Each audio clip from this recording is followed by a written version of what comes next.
Okay, it's been a while. I played this game.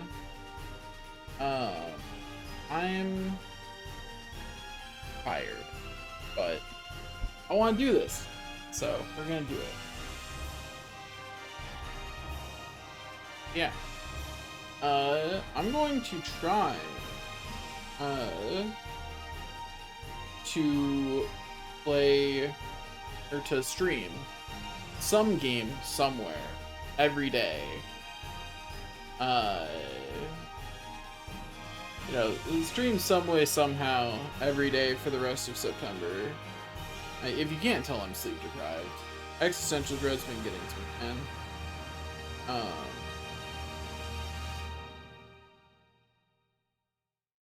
So the company that I work for, this happened a while ago. I just haven't talked about it on stream.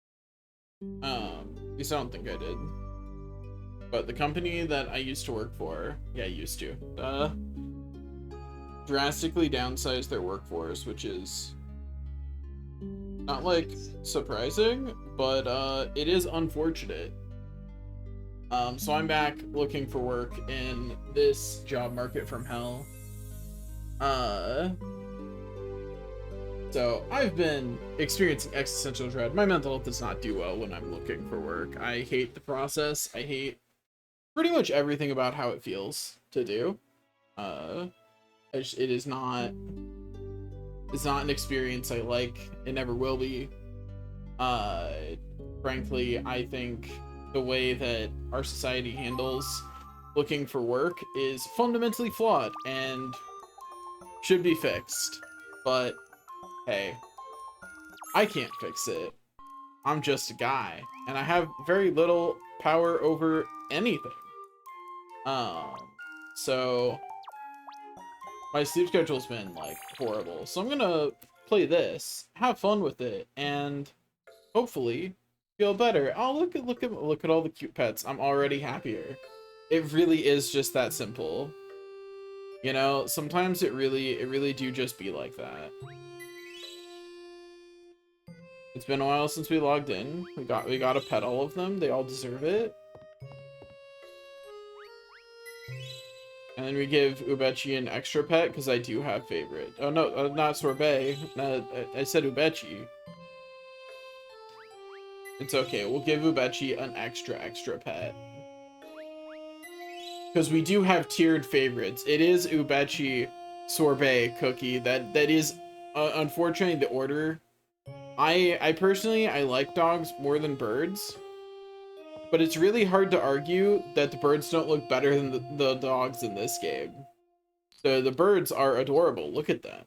And then the dog it's a dog, but it's not a great dog. All dogs are good dogs, so it's a good dog. It still gets a second. But you know, there's still a difference. Oops. I forgot that's what that button did.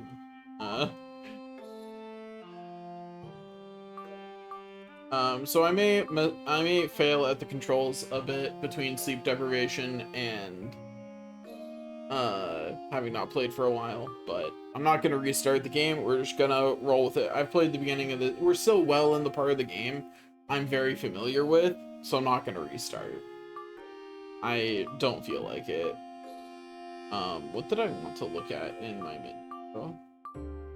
I opened it for a reason. What was it? Skills. That's what I opened it for. I've been playing too many games where I'm used to the bottom button being confirm again. Okay, so sneaking is not max level. That's what I was checking. And that means that I do, in fact, still need to do this.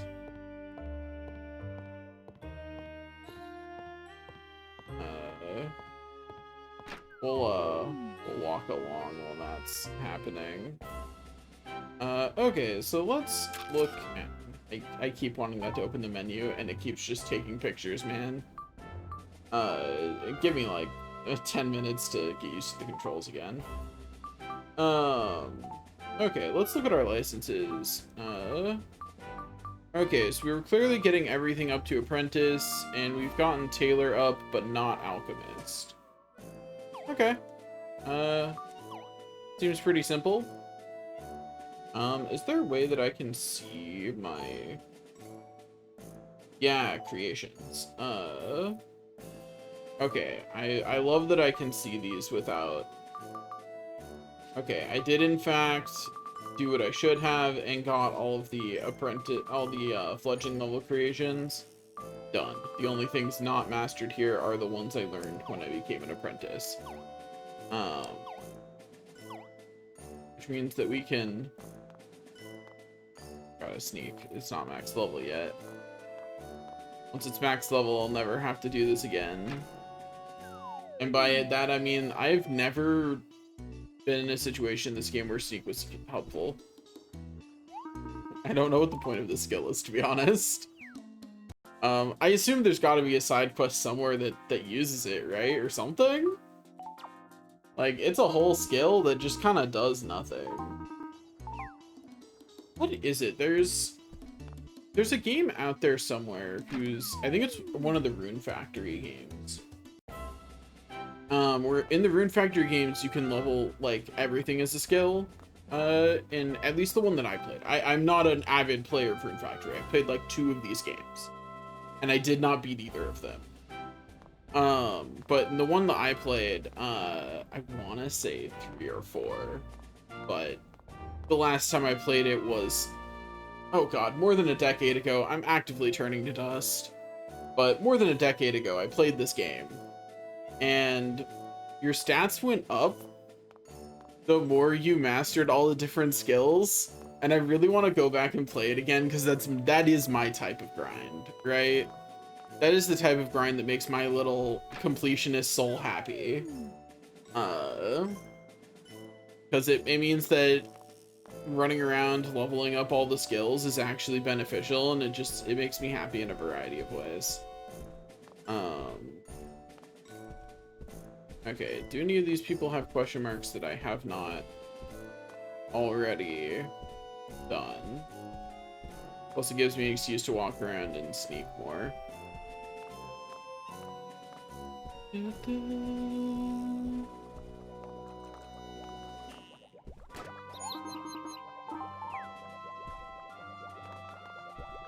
So I accidentally started sprinting. That's not the right.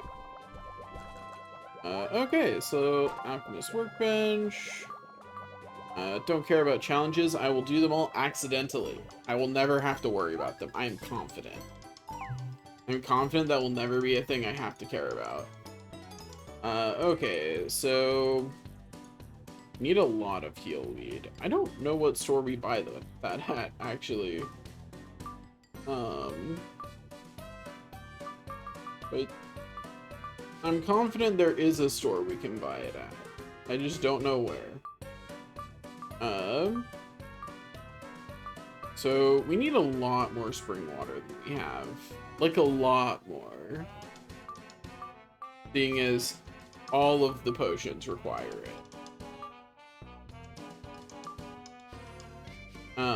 So let's go get some spring water after we make a thing.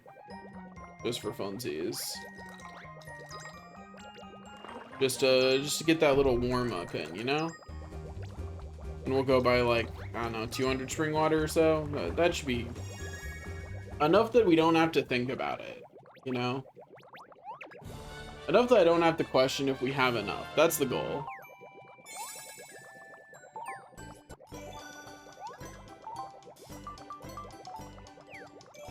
I think it's so funny how fast you can go from fledgling to apprentice if you just don't care about mastering crafts at all. Like, if you just don't care about doing that, you can level up so fast. But I do care about doing that. So I'm gonna do it. Because I am that person. I don't know what shop I need to go to for any of these ingredients. So we're gonna go look around. We're gonna go visit some shops and figure out which one of these it needs to be. Hey, that's sneaking up to 14. I think 15 is the maximum for skills, right? Which still hurts me that that's the maximum. When it was 10, life was good, but why not increase it by 10 to 20? And we're already making progress towards level 15. Can't wait.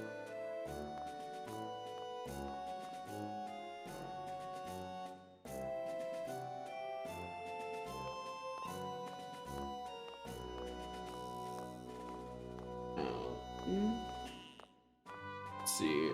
Oh, I'd just like to say, I am officially on Team Xbox controller, by which I mean I finally like used a modern Xbox controller, and it was immediately a better experience. Like, just immediately. No question. It just was. I'm gonna get like 40 of everything. Actually, probably takes 2 of each, so I'll get 4. We have so much dosh. Oh my god. I don't need to hold back at all, huh? Yeah, just get like 80 of everything. Call it good.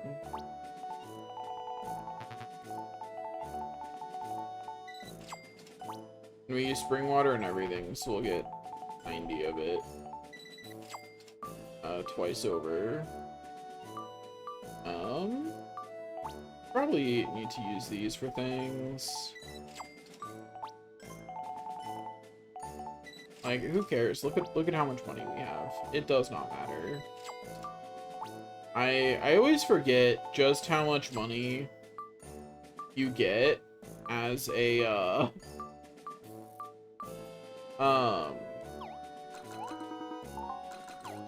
just how much money you get as a crafter in this game. Because if you actually take the time to master everything, you just have so much money. I don't know at what point you stop getting extra joy from getting more dosh, but I am quite confident that we will hit it long before we finish the game. Hey, Posty.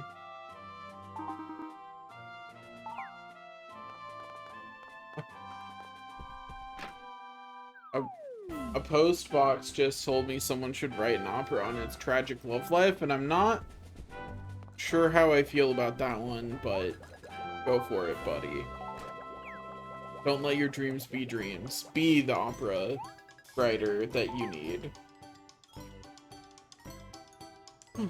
Anyway, lots of HP potions are about to be crafted.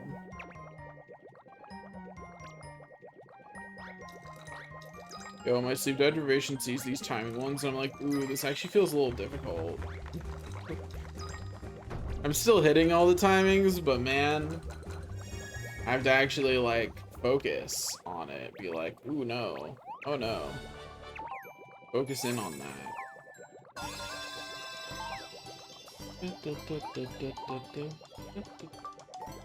I hate that make item again is not the top choice. It hurts me. One thing that I think pretty much every game would be made better by, is the ability to move menu items around.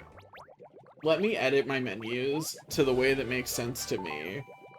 That just immediately makes any game better. Very few games are gonna have that, because not that many people will care about having that feature.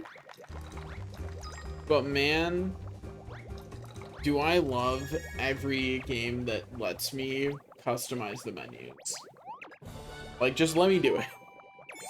I know where I want my menus to be. You don't.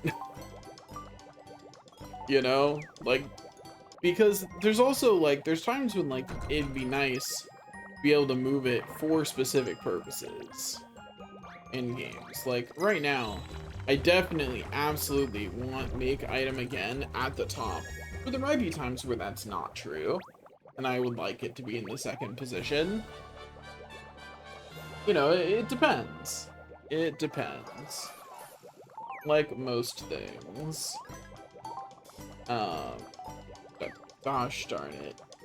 I knew it wasn't the top choice, and I hit it anyway.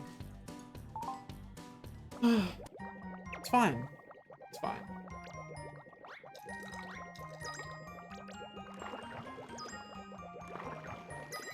We're just gonna keep doing it. Gonna keep making things. All is well. Everything's great. We should make SP potions in bulk when we're making. That is something I actually do want to craft in bulk.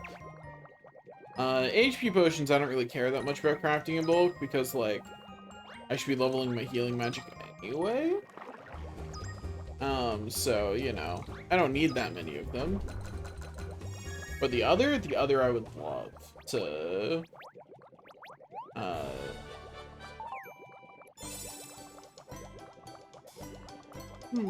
level increased to 2. Notorious Alchemist complete. What am I notorious for already? What did I do? Notorious is not generally a good word.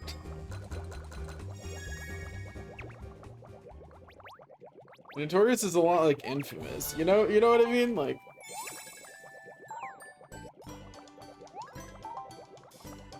it's not quite as negatively connotated as infamous, but it typically doesn't mean good.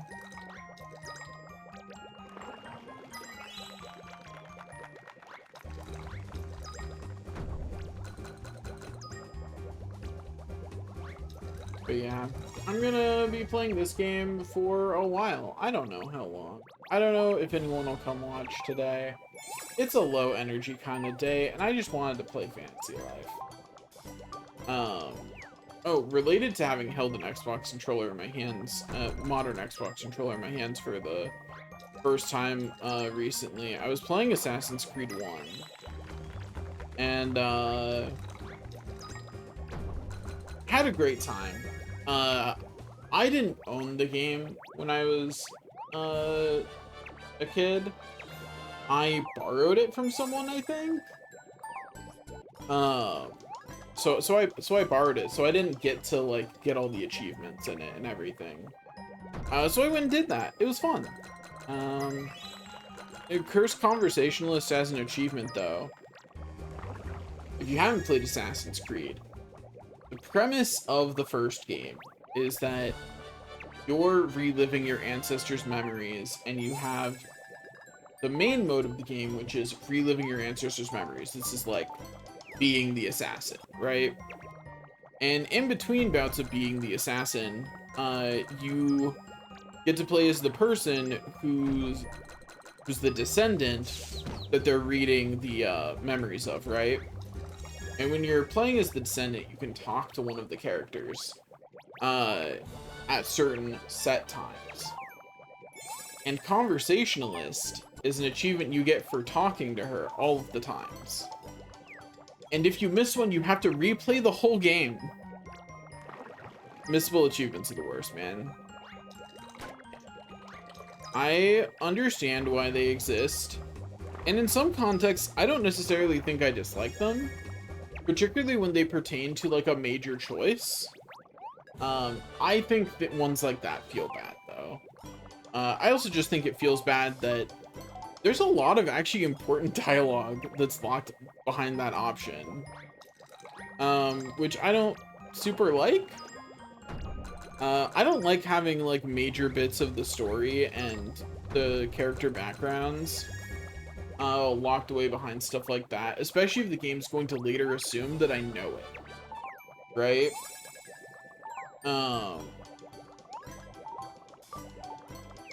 Like, for example, in Assassin's Creed 1, the very first conversation, which I think is the easiest to miss, because you have to go to your room to listen in on a conversation, but then you have to come out of your room and not interact with the bed.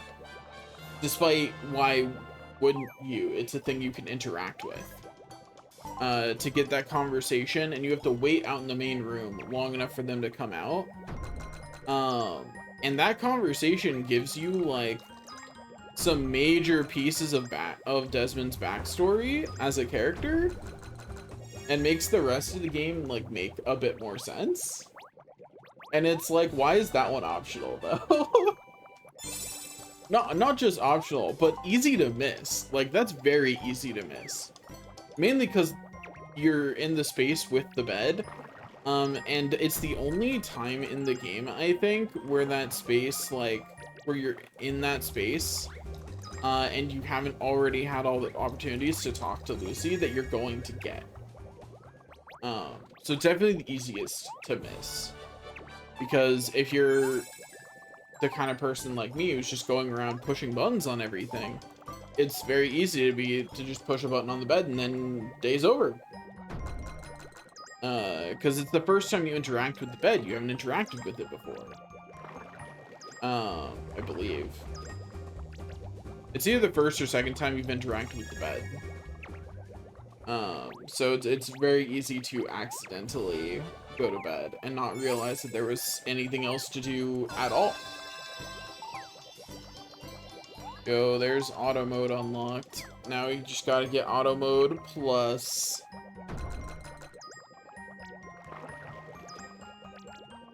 I don't ever really use auto mode, but I'm sure I'll eventually use it for something. I don't know what, but something. It's useful for making base materials that you need, like, a ridiculous amount of, I suppose. But I also I don't mind the crafting system in this. It's a nice little mindless activity to do while humming, talking, or thinking. And maybe that's the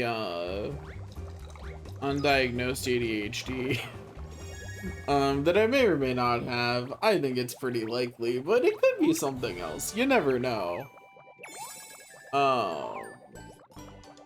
But I certainly have something in the vein of I need something to do with my hands to think properly. So maybe that's why I don't find it. Because it really is, for me, just something to do with my hands. Like, that's why it makes for a good yapping thing, right? Because I'm just yapping over it, because the way my hands moving makes it easier to keep thinking. This is also why I move my hands as much as I do when talking. Because if I don't, it's harder to think. And making hand motions is like the most socially acceptable way to be moving your hands while you're talking. But anyway, I may regret deciding to stream today. Who knows? It's really hard to say. I am tired and very sleep deprived, but you know, it's fine. It's fine.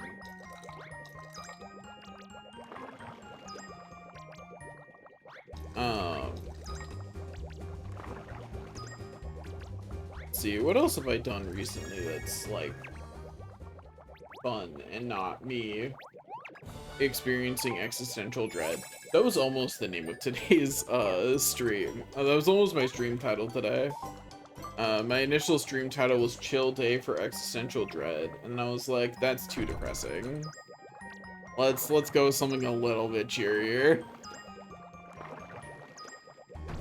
But yeah, that was in fact my initial thought for stream title was, let's just embrace the existential dread.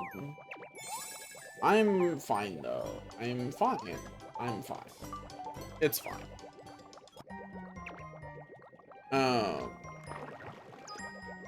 I'm so fine.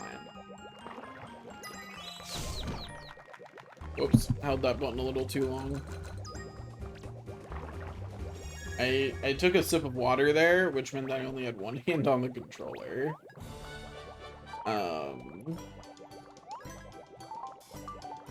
Which is why I wasn't able to move over.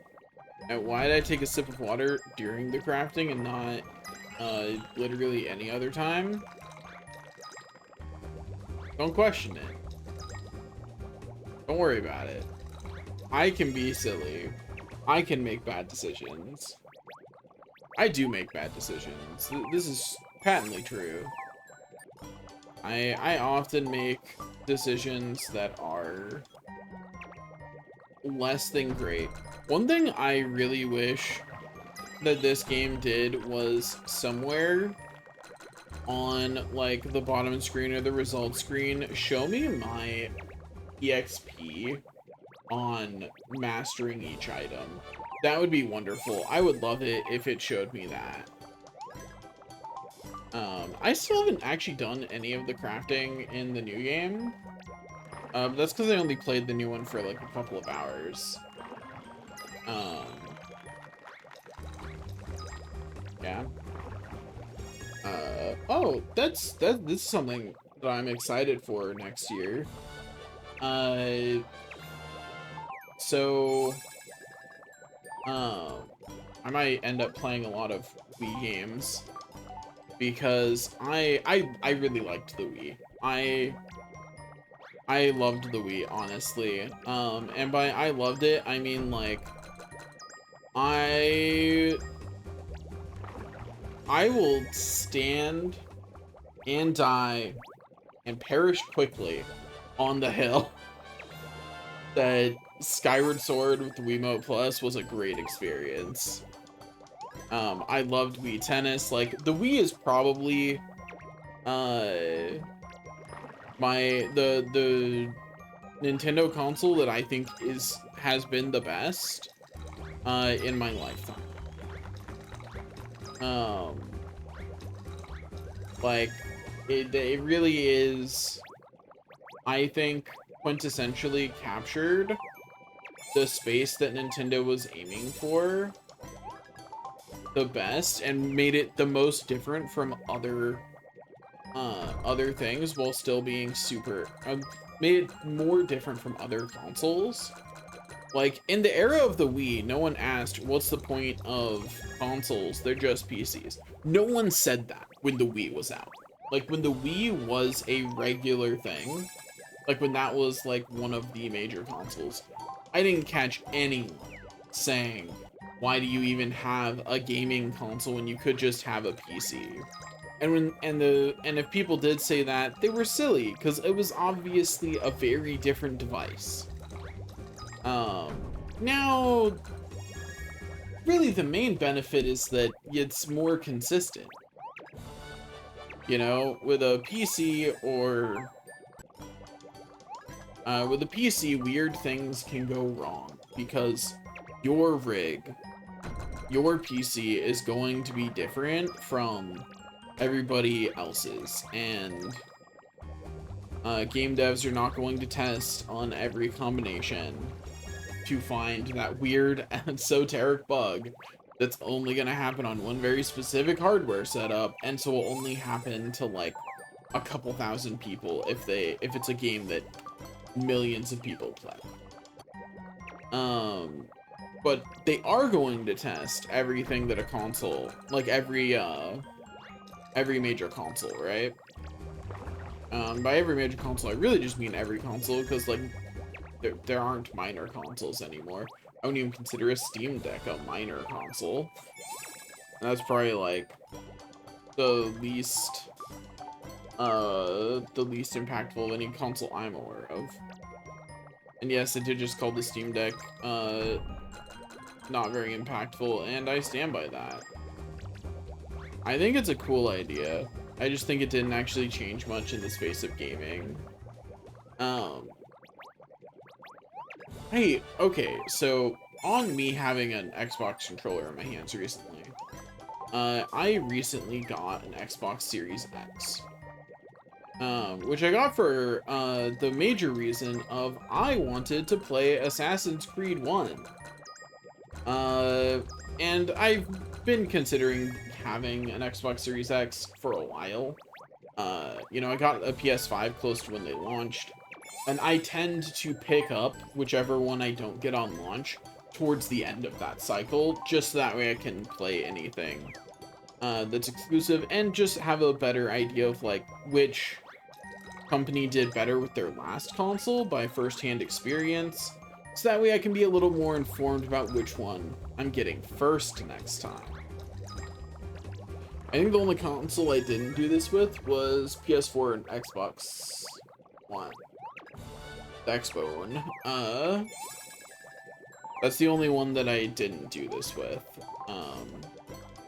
Did I master this and not notice?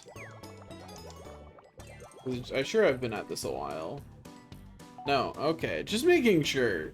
I just thought I would check, you know, just in case. Because it sure did feel like this was taking a while. Maybe it's because I'm only crafting one at a time, actually. Maybe that's the problem. Maybe I do, in fact, need to craft in bulk. But anyway. So I got an Xbox Series X recently. So that way I could play some backwards compatible games that just don't emulate very well yet, and yeah. So I played Assassin's Creed. I'm also gonna play Blue Dragon. I might stream that one. I adore Blue Dragon. I think it's a great game. I'm honestly disappointed that the only like continuation we got of Blue Dragon at all, or like another game in the same world or in the same vein. It's really disappointing that the only continuation of it we got was a DS game that was an entirely different genre of game. I don't mind spin-off titles. I do mind them when the game doesn't get a sequel though.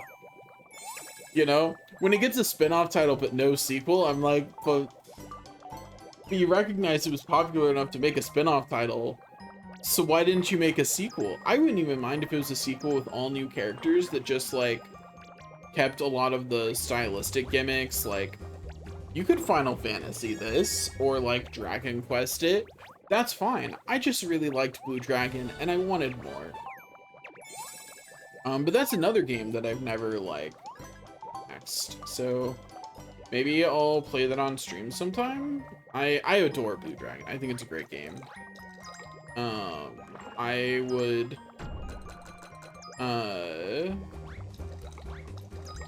I will do anything for to play more Blue Dragon. It's awesome. Yeah. But anyway, so that's why I had an Xbox controller in my hand for the first time in a while recently. And I think one of the major things that like really felt better about it for me was the control stick. I think outside, like, the PS5 control stick isn't bad. I definitely prefer it to the new Joy-Con control stick. But I think the way I put it, like, immediately after using it, is that is the first time I've not felt gypped by a controller being $60. Or whatever the current price of an Xbox controller is. Because like on... Okay, finally got that one done. Choose a craft. On to SP potions.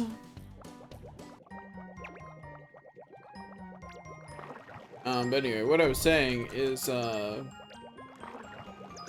I think, it's been like, controllers have been getting more, it feels more expensive over time.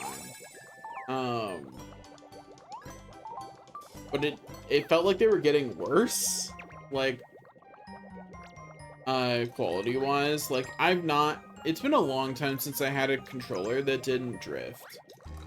Within a few years, like, that didn't used to be something I had to worry about. With Xbox 360 and PS3 controllers, I can still pick them up, play them, and they don't have drift or anything. I'm not saying that every single Xbox 360 controller and PS3 controller I had survived that entire stretch of time, but the majority of them did with under hard use and without any major issues.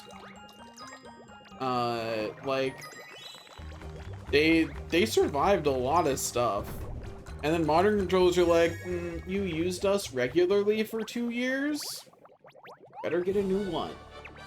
Better get a new one. And so I've always felt kind of gypped by the cost of them. We're gonna start crafting in bulk. I actually meant to hit crafting menu this time. Select quantity. SP potions are actually super helpful, so we do in fact want more of these. And we will not be selling them. We're keeping all of these.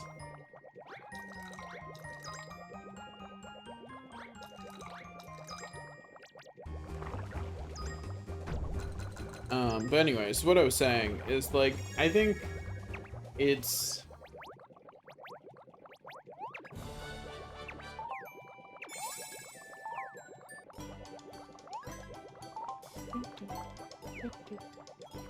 Sorry, I had to wait for my hands to be doing something for my thought process to start again. Loading. But yeah, the Xbox 360, or the Xbox Series X controller, just the control stick felt good, and I don't know how to better describe it than that. That is the nicest a control stick has felt in my hands pretty much ever. I'm not super in love with the buttons, but you know, the main things I don't like about it are just like they've kept that feel of button from, like, I think the Xbox One, really. Or not Xbox One, but the first Xbox. I hate their naming, man. From the first Xbox, they've kind of kept the same, like, general feel for the buttons. Oh, what do I need more of? View item. That's not what I wanted. Use a crab.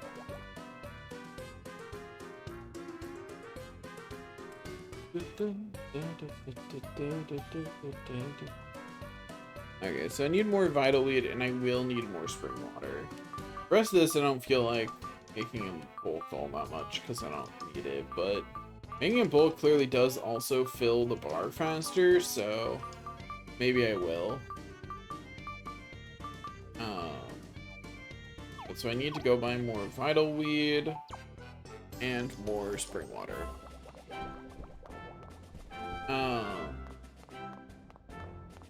Actually, do I need to bring any of this to anyone?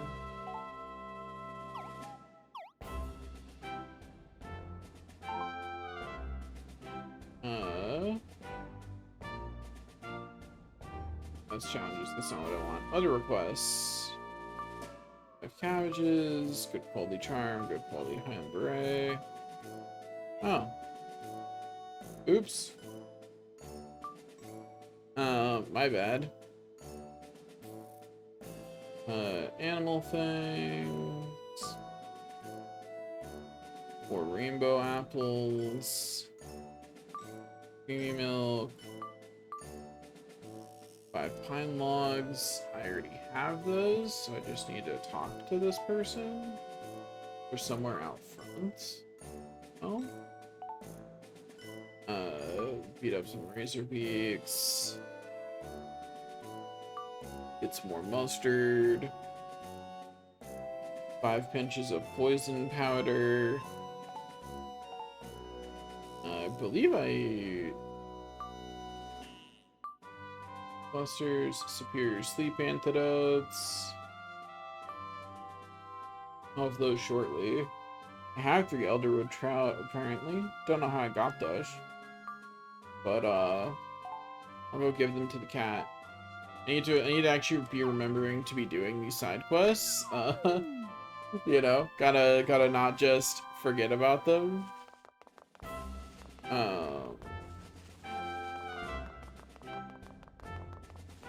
Okay, where's the cat? But that's a quest. That's a main story quest. Ignore those. I wasn't able to capture the sparkly butterfly. I put these Scarabeels and 200 Dash instead. Nah, you keep trying to catch that sparkly butterfly. You get him, cat. I mean, what? I would never betray our butterfly friend. Oh, never.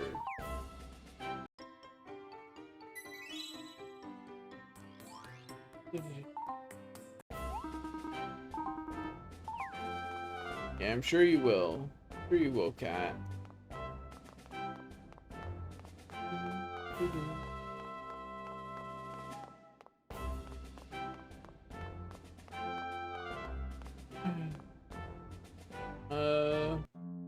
Somewhere out here, another quest I could turn to.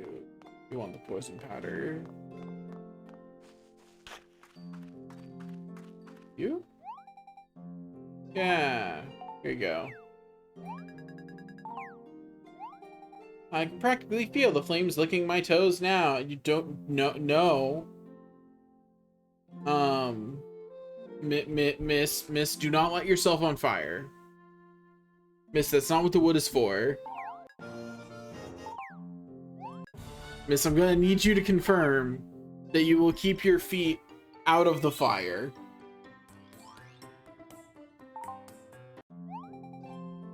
I wouldn't burn through this stack of logs too quickly. Yeah, sure. It bothers me that I don't have that I can't just click quest.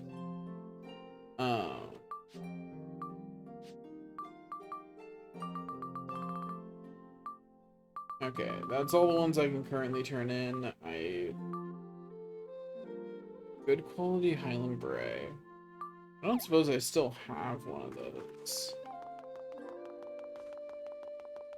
I know I stored a bunch of stuff the last time I was playing or so. But I don't suppose that I have a Highland Beret in here. We'll pet Ubechi real quick while we're here. Yeah, that's right, Ubechi's Friendship Rose. Anyway, yeah, I don't suppose I kept a...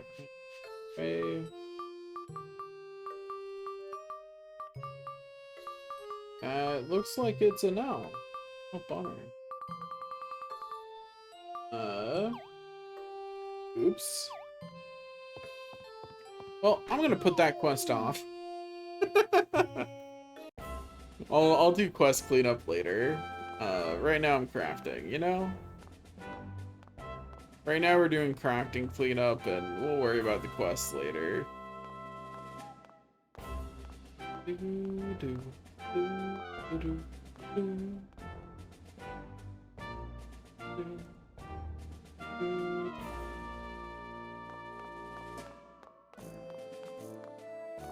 Gotta keep leveling up Sneak.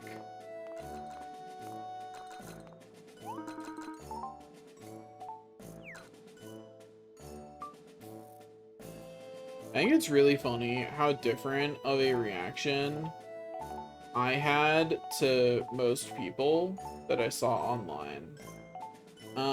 I saw a lot of people online who were like, ugh, I can't believe they're putting Samus on a motorcycle. Or people who were like, my enthusiasm, I saw a YouTube comment like right after the Nintendo Direct on it that was like, oh, my enthusiasm for Metroid 4 went out the window as soon as I saw Samus on that motorcycle. And I was just like, I don't know, that feels pretty cool to me. That feels like something Samus would do. It's nice to actually get a sequence where we get to do something with Samus that isn't just walk around, particularly for the Metroid Prime games. It's nice to see them branching out. On the other hand, I still firmly stand on the side of, I'll believe that game is coming out when it's in my hands. Until it's in my hands, that game is not coming out, you know? If that game is not in my hands, it doesn't actually exist. Just getting another 90 spring water for good measure. Okay, off this way we go. But yeah, until Metroid Prime 4, has officially released. I don't believe it. I have to, although, you know, Silksong did come out, so every game has. Silksong and Metroid Prime 4 both releasing in the same year is really funny. I will say Silksong is in a different place than Metroid Prime 4. Metroid Prime 4 was in proper game development hell, which meant that we weren't actually sure that game was ever going to exist. Nice. Idiot. Like, we didn't know that Metroid Prime 4 was ever going to be a thing. Silksong came out slowly, but it was almost certainly going to come out eventually, pretty much the whole time, right? Like, as far as I'm aware, there was never a time when people actually had doubt that Silksong was eventually coming. The question was just how many decades it would take, you know? Like, whereas Metroid Prime 4 is like, it was a real question whether Nintendo was ever going to actually release that game.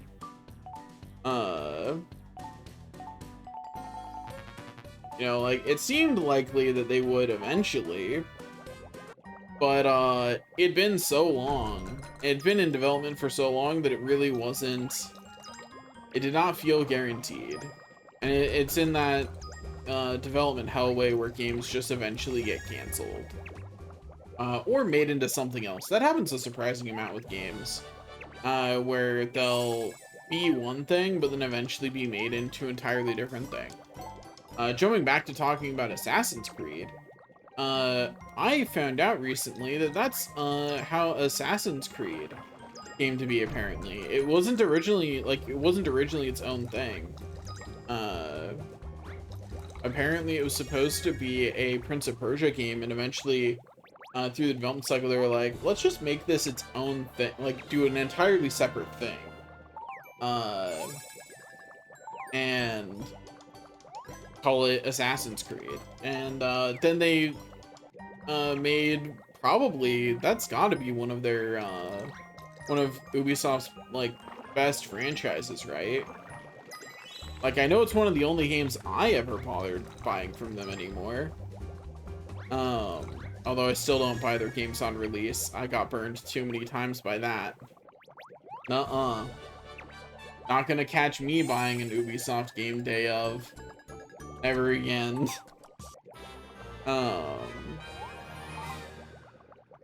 But, I wasn't even there for, like, the worst, of their releases. Although, you know, it occurs to me, I don't actually know if there's anything bad about Ubisoft as a developer. I haven't heard anything. You know, so their reputation's better than Blizzard, outside of, like, incomplete game releases. But I hopped off of playing them as they came out before the worst of those.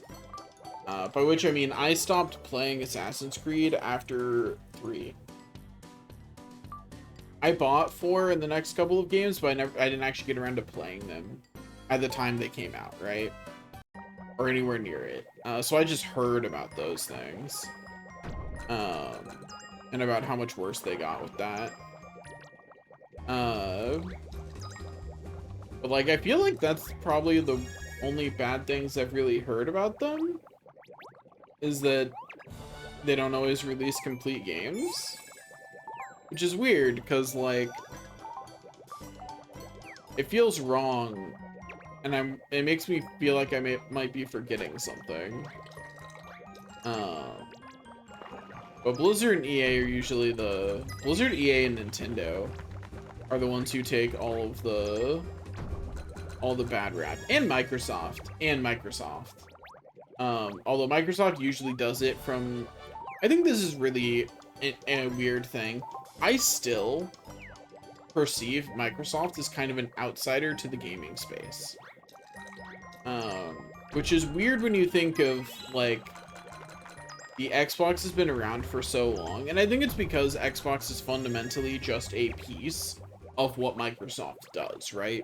It's a profitable piece for them, for sure. But fundamentally, it is not, I'm actually gonna make this in bulk too, because man, was that way less crafts, while making these in bulk, and I've got plenty of materials for this. most I might need to do is go buy more cure weed, and I think that's because it's used in multiple things.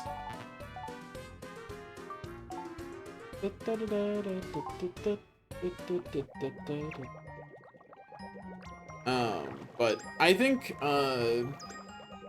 something I definitely noticed is that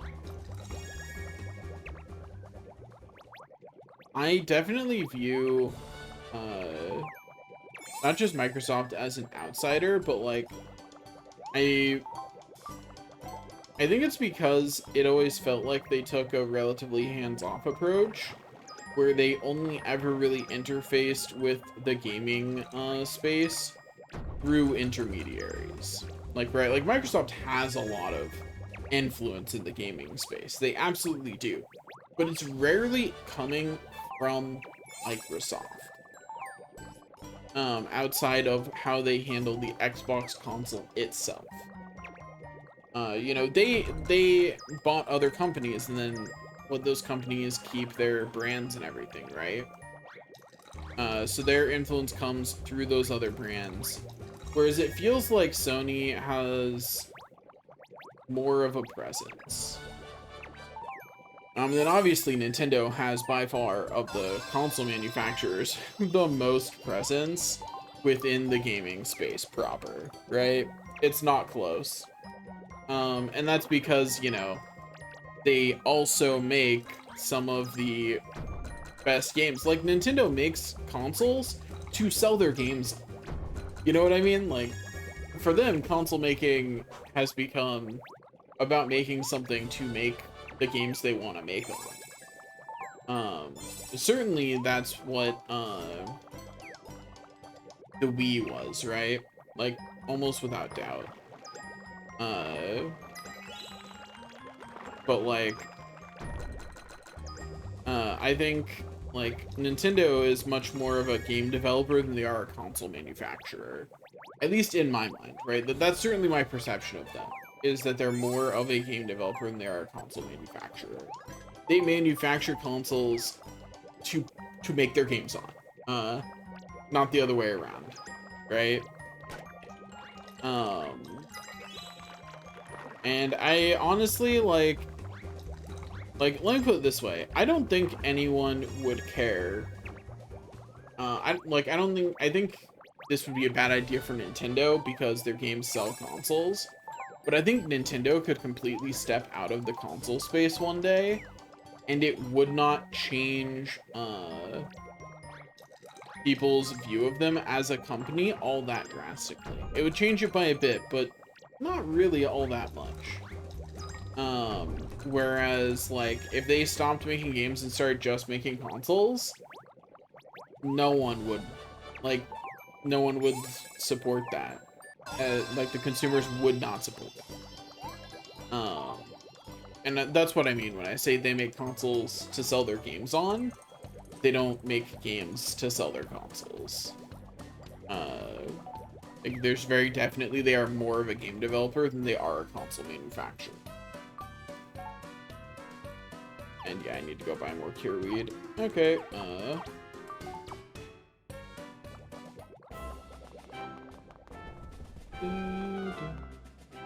that's right, I leveled up somewhere in there, so now I have a full bar again. Time to sneak!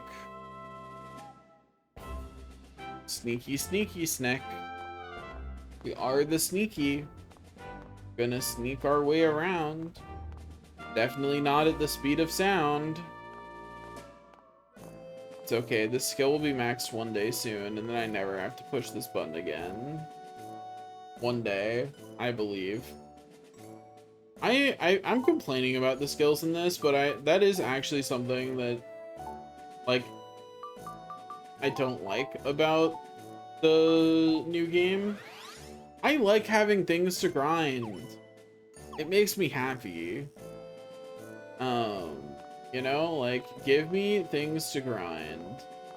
And give me use cases for skills that matches roughly the amount of, like, EXP I'm gonna need for it. Like, one thing I don't like is, actually, this is a great example, Sneak here. Sneak isn't useful in this game as far as I can tell.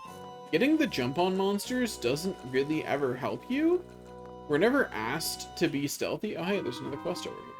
Wildflowers, so essential to my art. Do you know what I'm saying, young lad? Then will you help? Need 10 red bells. Could you go and gather them for me? In return, I'll give you 200 dosh and the sunset over Tortuga. Yep, a sunset wall. Sure. Do I have that? Near artisans, 2 dogs are not what they seem. Okay, I don't have it already. I was hopeful. That sounded like the kind of thing I might have accidentally picked up, you know?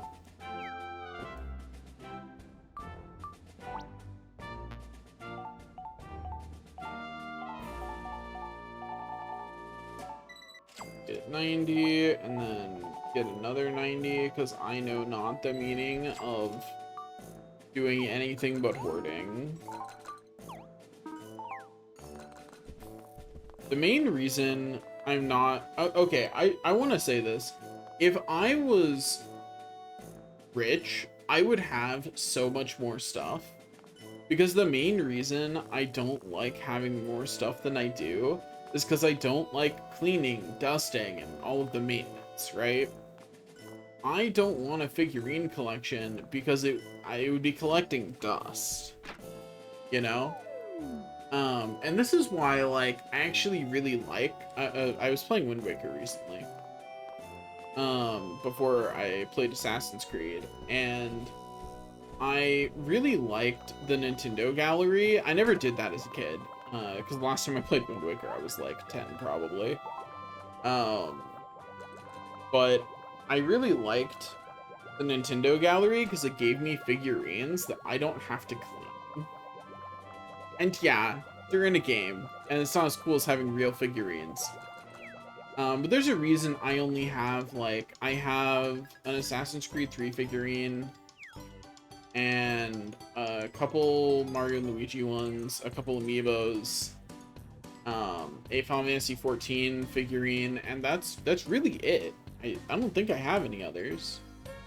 Oh, I also have a Sword and Shield set for Legend of Zelda somewhere. But I don't have that many figures. I used to have a Halo Reach one, but it was huge and took up way too much space. So I did eventually get rid of that one.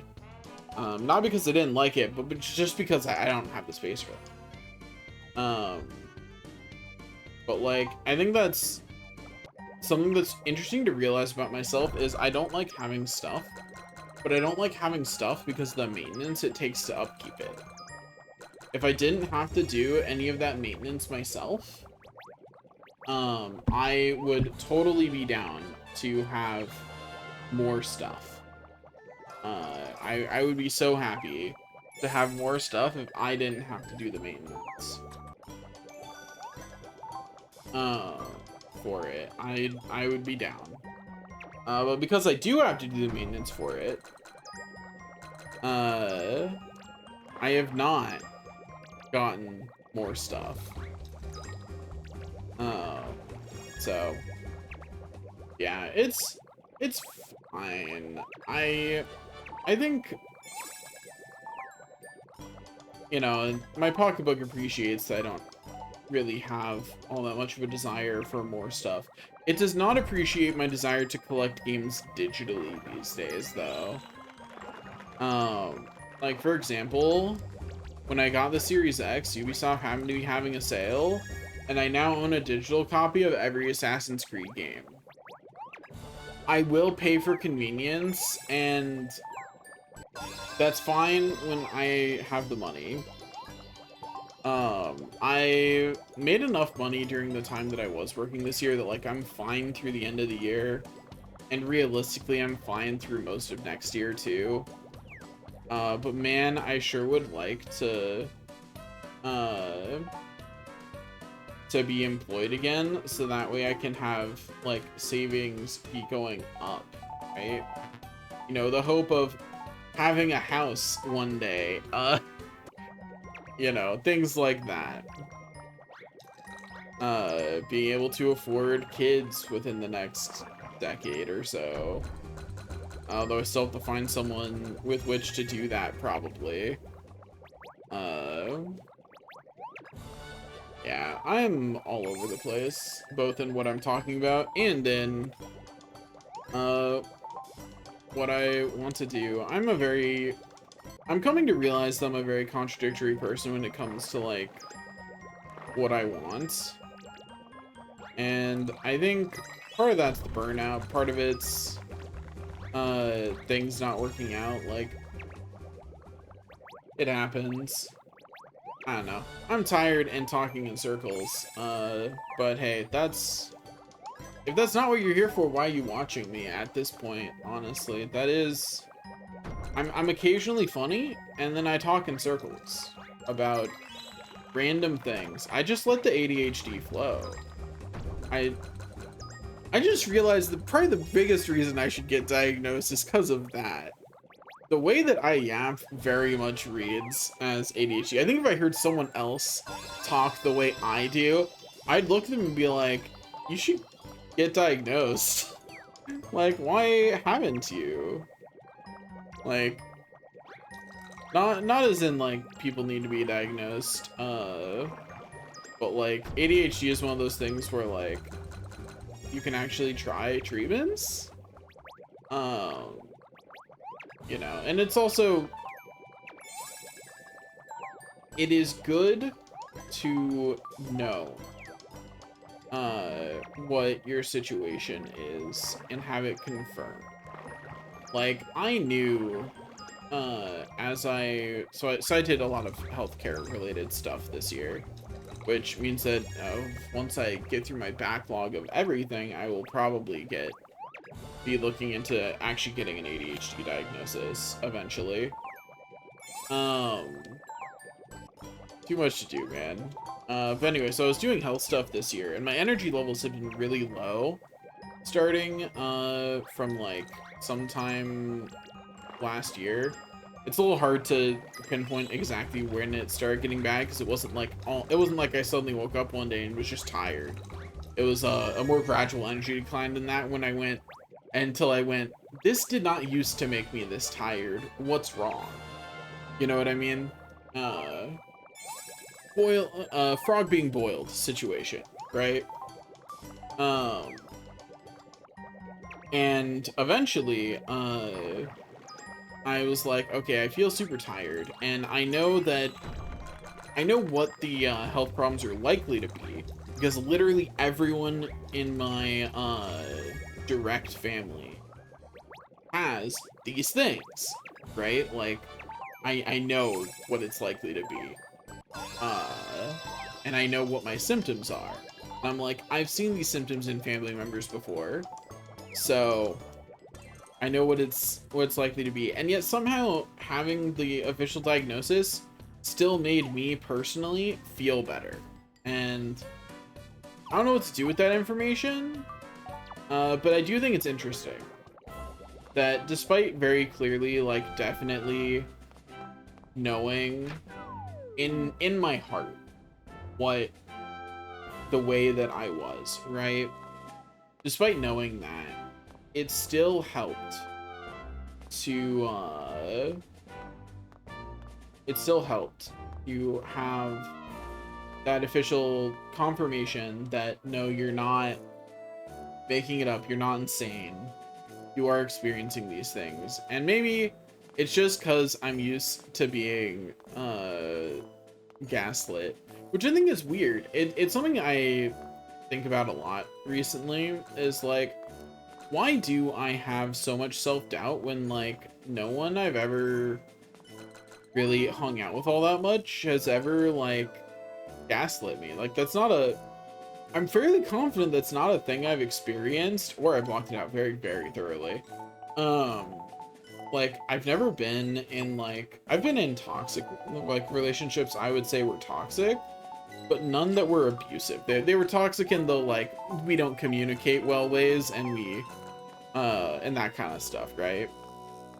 But none that I would say were, abusive. None that I clocked that gaslighting was a thing that would happen. But I still have so much self-doubt internally. about whether the sensations I'm experiencing are the sensations I'm experiencing. Like, I will tell myself, like, I will talk myself out of what I'm feeling if I can. Like, you know, like, I will, and I don't know where that comes from. Society as a whole, I guess. Which isn't surprising. Society as a whole does do that, right? In society, or specifically, I'm gonna say, in the society I'm from, American society, there's definitely this air of you have to prove everything. People will always, particularly online, be trying to catch you in, like, not just in lies, but in mistakes, in instances where you don't explain yourself well. There's always this air of, like, having to defend everything, and apparently my response to that was to feel crippling self-doubt about the things that I experience. I shouldn't call it crippling, because I actually do deal with it fairly well, which is why most people who know me would probably be very surprised to hear what I just said. I don't act like I'm doubtful, but I am, always. I don't know, maybe they wouldn't be surprised. Maybe I don't hide as well as I think I do.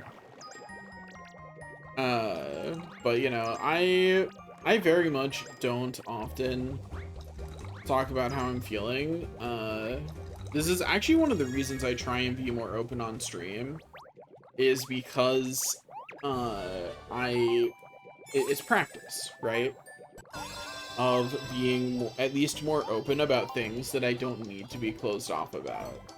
Because my default is definitely to act in a very, not necessarily closed off, but I'm very thoughtful about what I share. And that's fine when, it's with acquaintances and things, but, like, I do not do very well at letting people, like, know more, or asking about them. I kid you not. So, like, we've talked about it on stream before, but Matt and I used to be roommates. At no point during the time that Matt and I were roommates did I know anything about, like, his, about how school was going for him or anything like that. None of the actual, like, life updates, because Matt and I just don't talk about that stuff. And for reference, I've known Matt since grade school. That is absolutely the friend that I've had the longest. And I just don't really talk about, like, I don't do great at expressing anything beyond surface level things when it comes to my internal state. And it's something I've been really trying to get better at over, like, the last 5 years or so. It's slow going.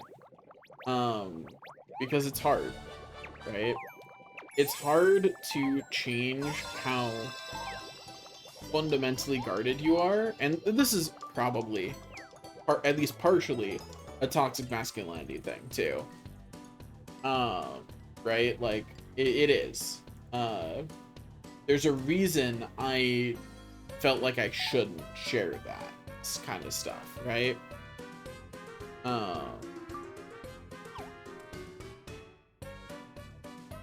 I should say I only have 2 of my... Oh, because probably not counting the higher quality ones. Yeah, that's probably what it is.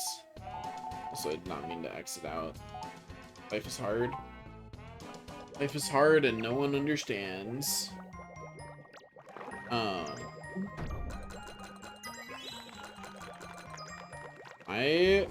Since I'm gonna be streaming a lot more in the near future.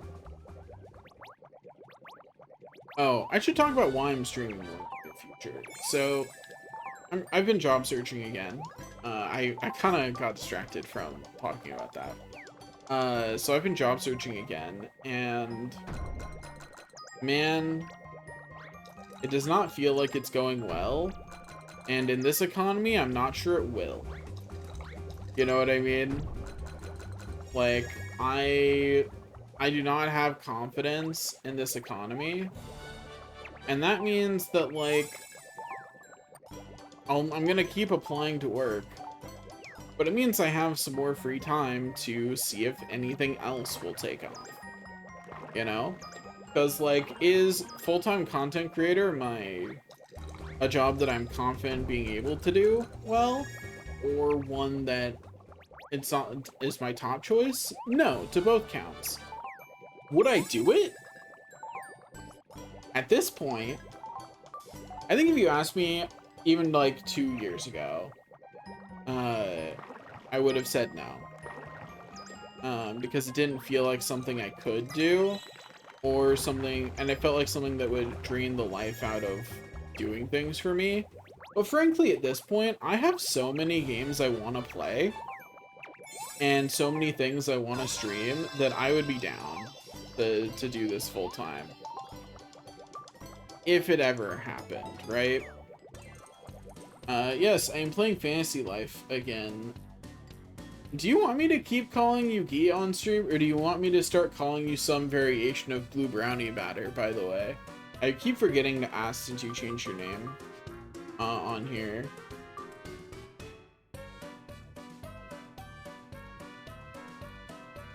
Okay.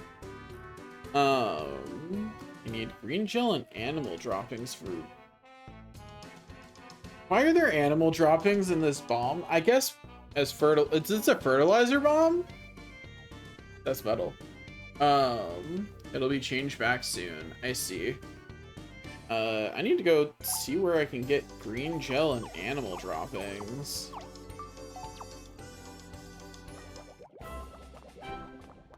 Oh, I gotta keep sneaking. Must sneak everywhere.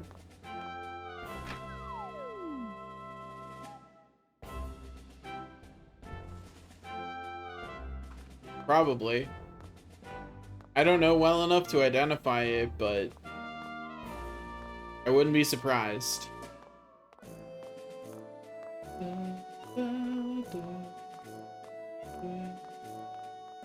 Although a surprising amount of animals have droppings that look like pellets, so who knows for sure. Where would what shop here would even have green gel? Who do I buy that from? Where do I get that? Not you. You sell animal products. You got leather. You got... No? Okay, well...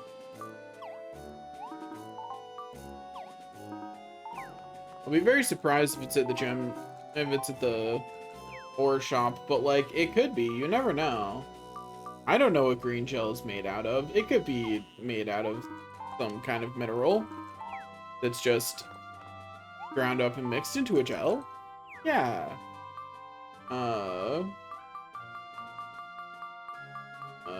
Okay, we got animal droppings and green gel. Okay. So let's get like, I don't care. We've got so much money. We'll get like 90. Why even think about how much of something we need to buy when we have this much money? It's much easier to just get piles of things and not worry about it. Anyway, Guy, since you're here, would you like to see Ubechi?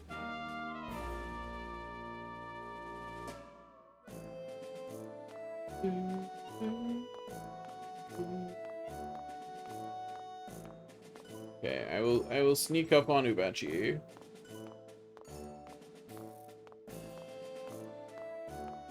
We're on the last level of sneak now. Soon I will never have to do this again. Outside of if there's actually a point to using it at some point. Okay. Here are the girls, Ubechi. And Sorbet. And Cookie is here too. I've been very mean to Cookie today. I started stream by saying how much prettier the birds were than Cookie.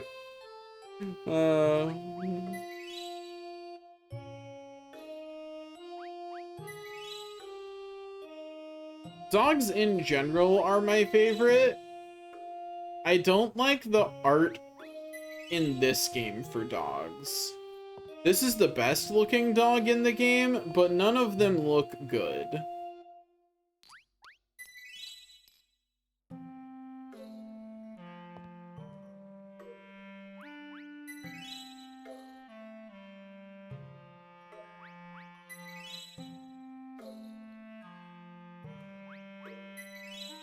Like, it's really, like, I want to like Cookie the best. I really do, and Cookie's the one I'll take into battle with me. But it's just really hard to argue that the birds aren't prettier, you know? Like, it's really hard. Cookie's doing his best. Cookie is a good boy doing his best. But is being held back by the people who made this game, who really liked making pretty birds.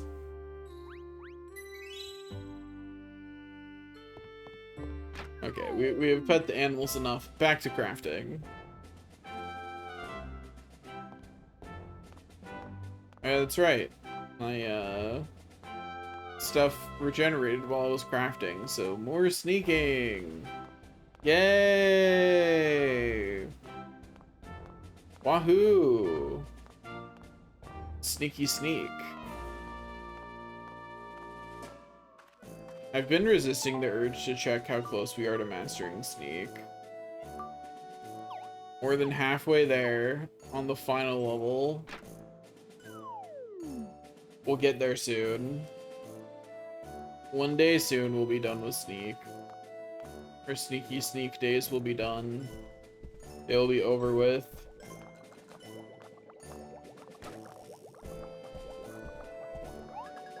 Okay, back to alchemy.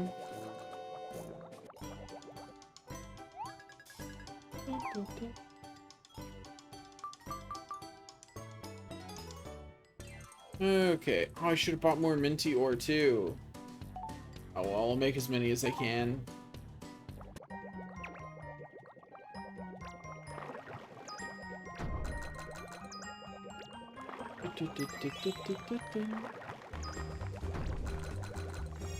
Oh.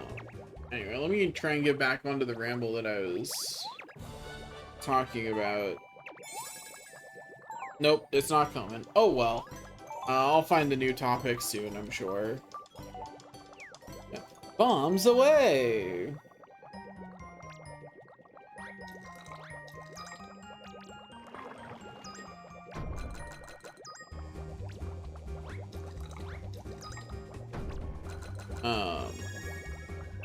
Let's see, what else have I played recently? So Wind Waker, Assassin's Creed 1.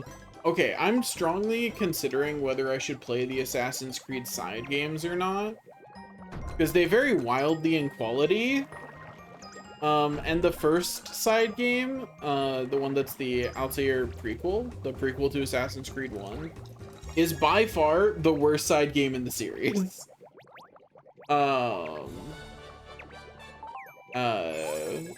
Some of the others I have played and I thought they were okay, but not like, not worth playing again, but I might do it anyway. But Assassin's Creed, what's the name of it? Altair's Chronicles or something? I didn't play, I didn't have it, but I have heard bad things and the reviews for it are terrible. But on the other hand, like, I've enjoyed games that have terrible reviews before, where just like the things that other people found terrible about it didn't bother me. The problem is what people say is bad about the game are things that bother me.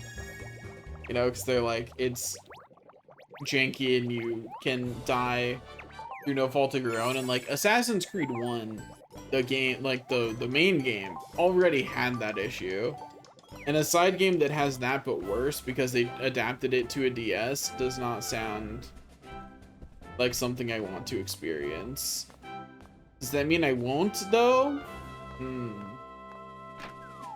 I am a sucker for more plot. I really am. Once I actually like something and want to know more about it, I'm a sucker for playing even bad content related to it until I burn out on it.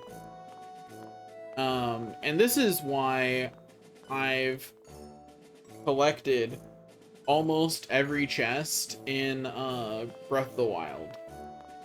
I think Breath of the Wild is a great game. Easy 10 out of 10, right?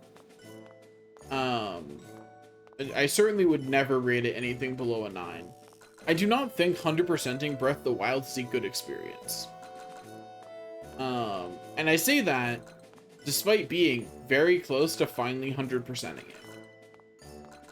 But I will absolutely... Oh wait, Minty Ores. I don't get that from you. I get that from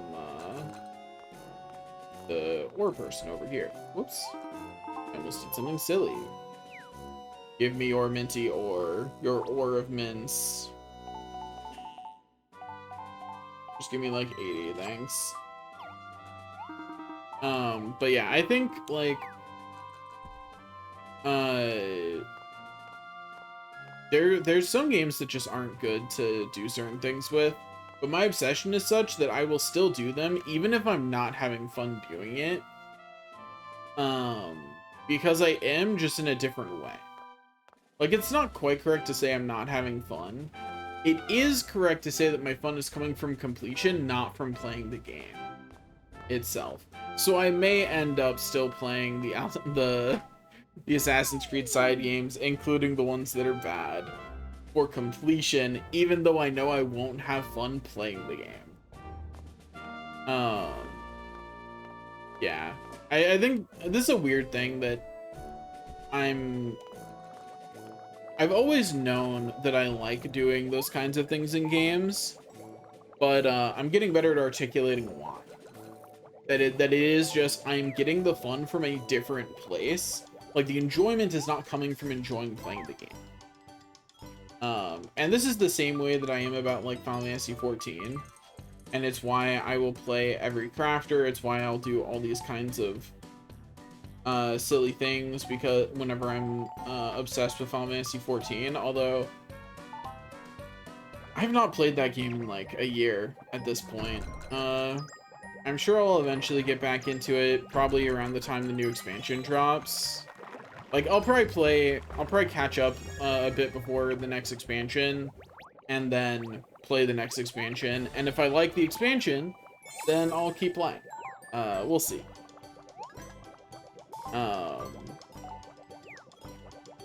But I don't know that I'll ever, like, reach the same level of obsession that I had with it going into, like, Endwalker. I really liked post-Endwalker raids. I know not everyone did, but I enjoyed them. They're also, like, some of the only rating tiers that I did, like, at the time as they were coming out, and not just, like, after the fact. Like, I've not rated a lot in Final Fantasy XIV outside of Endwalker. I made one mistake, and it went from superior to normal. Rough. But anyway, I think, like,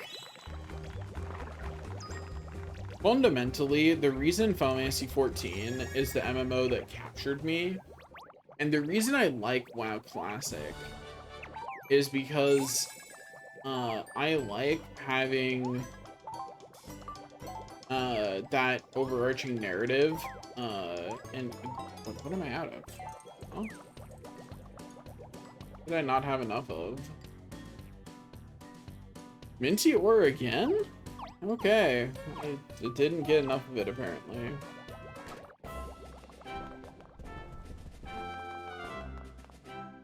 But anyway, so what I was saying is, I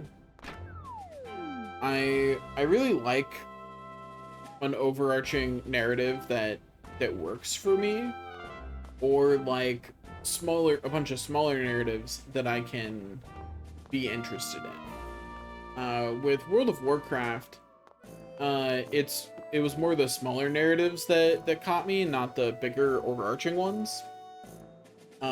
Which is why my experience with World of Warcraft is a lot more hit or miss, because it was, am I finding these quests interesting to read? And if I'm not, then I'm not having fun in this section, from a narrative perspective. I almost went to the wrong shop again. That sleep deprivation's coming in clutch in terms of making me do things that are incorrect. But anyway,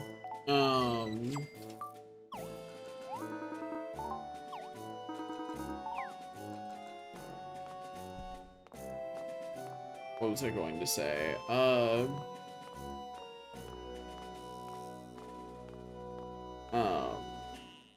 With Final Fantasy 14, the narrative drive of everything up to Endwalker just really kept me hooked. I don't want to say I liked the story of Endwalker. I know not everybody did. You know, some people felt a little mixed about it, that it wasn't as good as Shadowbringers. And I'll absolutely agree with, oh thank God it's finally level 15. That Endwalker really just stuck the landing of what other things had set up for it, right? It really just finished off the series. But as someone who has been so burned by endings that I don't start new series until they're fucking completed anymore, I just want to say, I appreciated that something stuck the landing. You know? I really appreciate that. I really, really do. Especially something coming from Square. Kingdom Hearts 3 did not stick the landing for me. Not even close, right? As the end of a major saga. And a lot of other series do not stick the landing. It is pretty rare for something to stick the landing. So I just want to say, I do think all Endwalker did was do a good job of sticking the landing.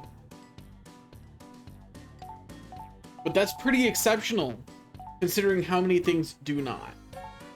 I'd say, like, I read a lot of long form things once they're completed, and I'd say that almost half of what I would rate as above a 5 before its completion, like almost half of what I would rate. I read a lot of novels that are serialized, like online novels, web novels, things of that nature. And I would say that the vast majority of things I would rate as a 7 or 8 as a 7 or 8 out of 10 at the like 100 chapter mark. The vast majority of them will drop down to a 5 or a 6 purely based on how they wrap up the story. It is so often that things do not stick the landing. I was super happy with Endwalker just for sticking the landing, right? Just for being an ending that didn't make me feel bad about Shadowbringers. Like, that didn't make me upset about how it followed up. So maybe that's a bit of my unique perspective on being burned by too many series coming in there, but I really did like it in large part because of that. Okay, I need to go get a bunch of blue stones. Got it. I will make one singular flask. Gotta have that extra music for the special craft. Oh yeah, I can mash. I can mash. Mashing so hard. Heck yeah, I mashed. Wahoo! I made a top quality one. I'll just equip that, I guess. Put out. I need to go buy more bluestone. I keep wanting that to be the menu button. It continues to be the camera button. Oops.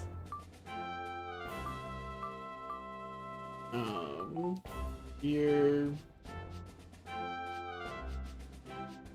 Is that under tools? Yeah, it's under tools. Alchemy went up by 5. Life is good. You get to dash everywhere now. It's so nice. And that sneak is mastered. Oh, thank goodness.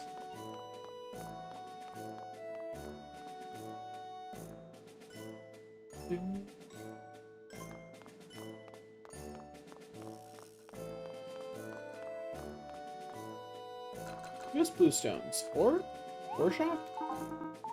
That's where it makes sense. Please tell me someone has it. Okay, yeah. Oh god, those are... It's fine.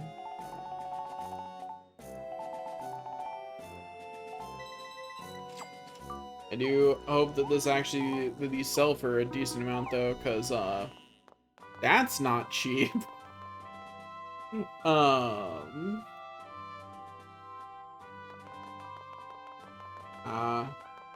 That sounds sad. I wish you luck in that endeavor.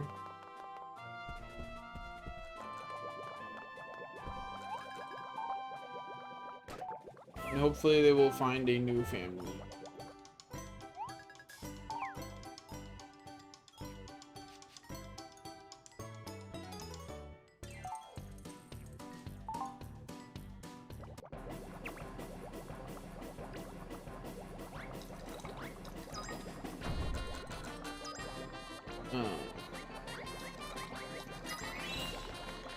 It's always sad when when someone can't take care of their pets and you has to give them up. I'm assuming it's something like that since you're talking about an old roommate. I'm guessing it's something along the lines of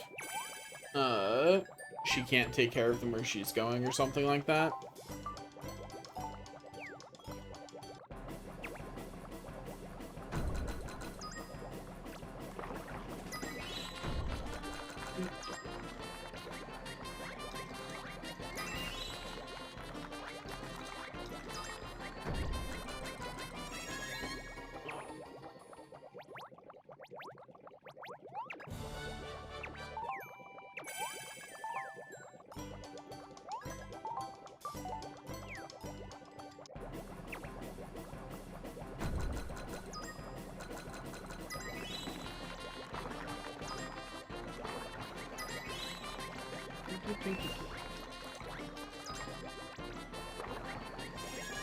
Yeah. Well, it's good that you're being responsible. I don't know. I don't have anything else to say about that. It's like, that just sucks, you know? Sometimes things that you have to do just suck.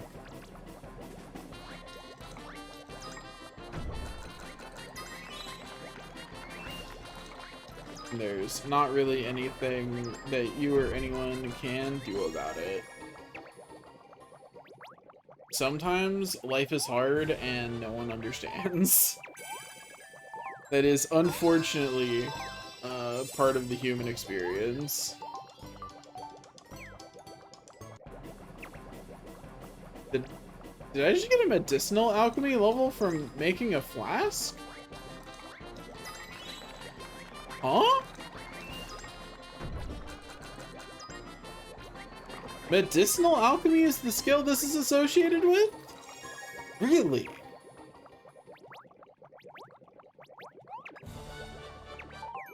Yeah.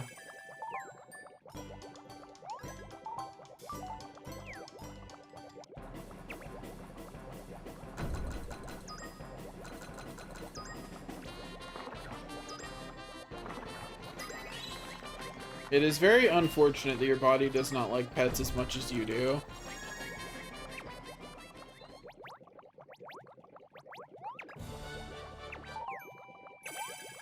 That is a very bad habit for a cat to have.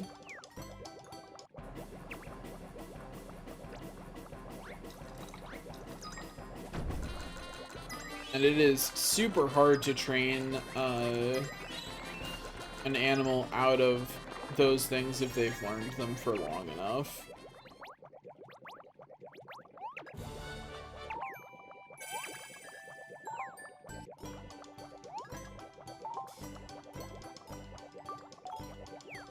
Especially within the same space.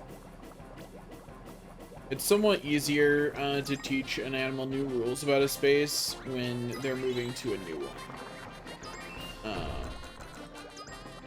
But when it's a space that they've been in for a while, it can be very hard to get them to understand new things. And also, that's just something cats do when stressed.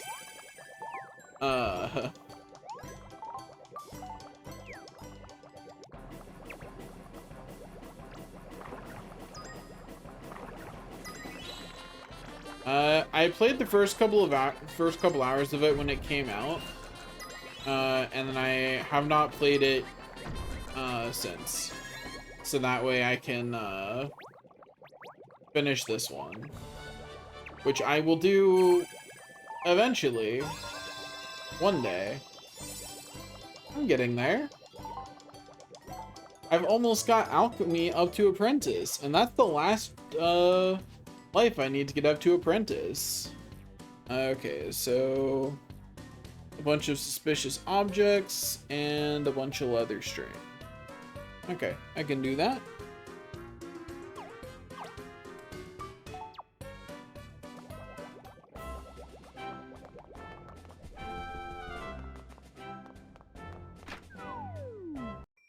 We have to level dash as much as we can while we're out here doing crafting, because when we're the stories? No.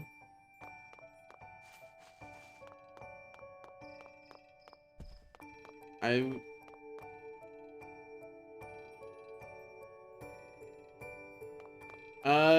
mean, this game doesn't really have, I don't think this game really links how far you can advance the story to how far you are in any of your lives, really.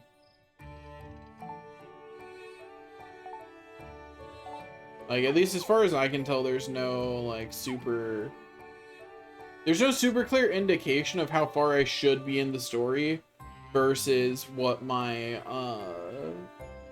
life level is. So I'm just getting everything to Apprentice, and then I'm gonna do butterfly things until I feel like I should level my lives again. I'll be mostly guessing though, because I don't remember this game ever having like a clear indicator that you should. Or maybe I always just kept ahead of it so it never bothered me. Who knows? Could be either. Both are likely. I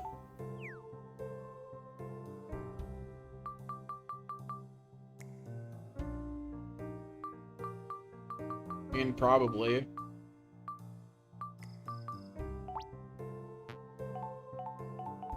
Fantasy life is very laid back. It gives you many things you can choose to do and really doesn't bother you to do any of them. You know, like... Okay, let's see how much, these extra flasks sell for. Okay, that's not bad. They're still not the, most expensive thing we can make, or the best way to make money, but that's because it's really hard to beat making in bulk. It's just really hard. Anyway, our money has gone back up. Wahoo.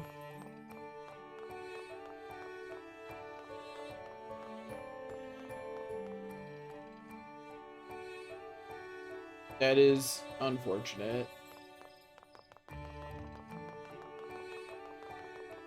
I wish you luck in cleaning it, though.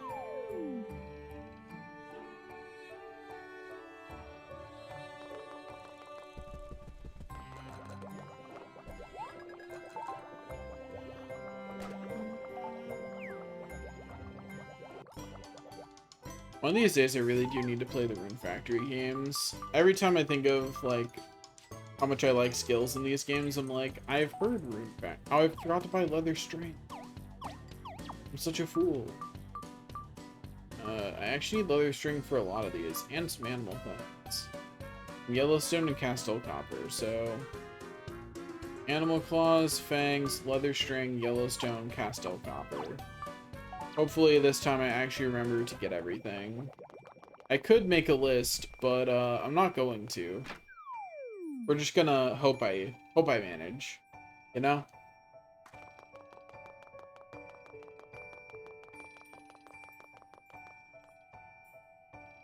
Dude. I have no idea how long I'm gonna be streaming, but it's gonna be an amount of time for sure.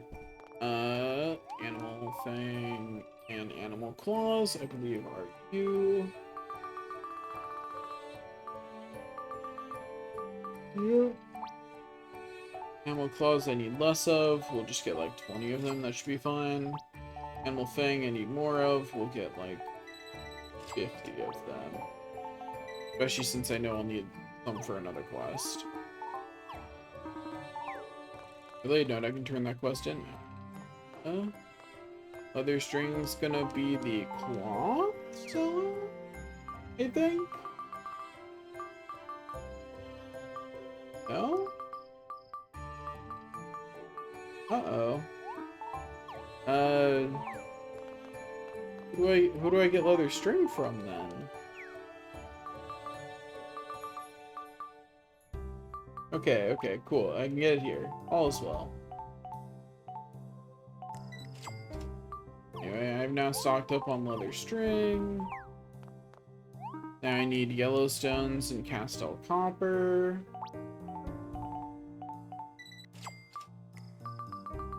Copper and Yellowstones. Easy come, easy go on Ardosh, but I don't really care.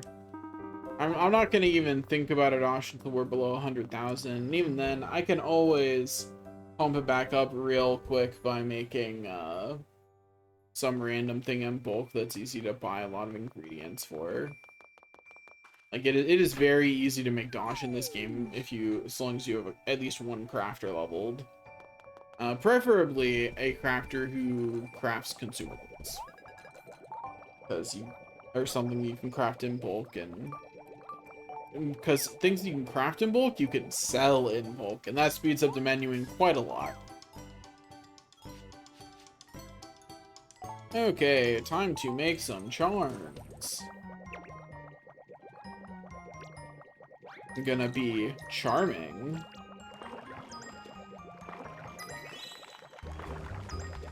I'm so tired, but that's not gonna stop me from having the life of my dreams. Yep. Being tired hasn't stopped me yet, so it's not gonna stop me in the future either. I say that, but I think being tired actually has stopped me from doing several things. Yeah, I'm not surprised that's not something that they changed. That feels like something that they're just gonna... It feels in line with the game. Like, in these games, you're just kind of supposed to be able to succeed at things. If that makes sense, like, that's part of the charm of the games, is that if you try, you succeed. And so if you try at making money, you succeed. Like, that's definitely, I think, a main theme of how they've made the games, right?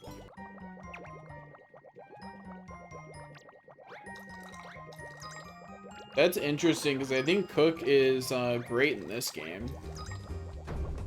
In terms of that. Like it is the my preferred way of making money. This is the easiest thing to buy in bulk for, and then make stuff out of.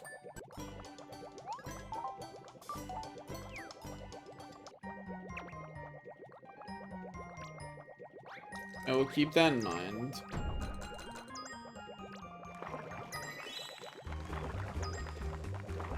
Do, do, do, do, do.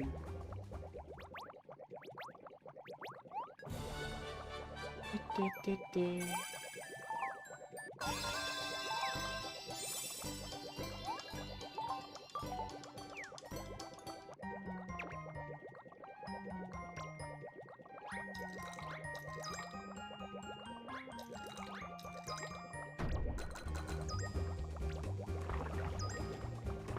Yeah, they want people to be doing the new things. They're gonna make it better.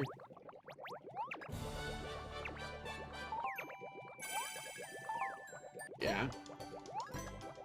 Anything that reduces the amount of menuing you have to do to sell it is automatically going to be better on that alone.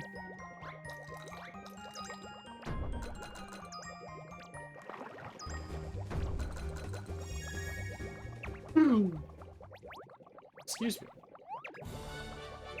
One thing I'd really like to play, I don't know if this exists.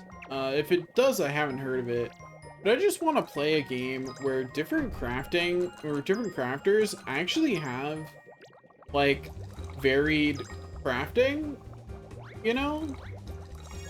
Like Final Fantasy XIV is a crafting system that I actually really enjoy. I think as an MMO crafting system goes, it's really good. But every crafter is fundamentally the same. They used to be a little more different, but even back when they used to be more different, they were still fundamentally the same.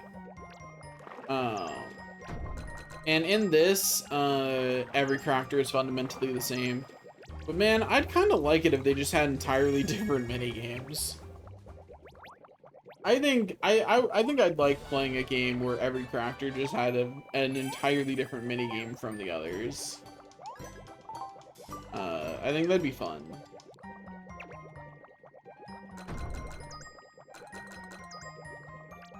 And like, I don't necessarily think that they need to like unabstract it.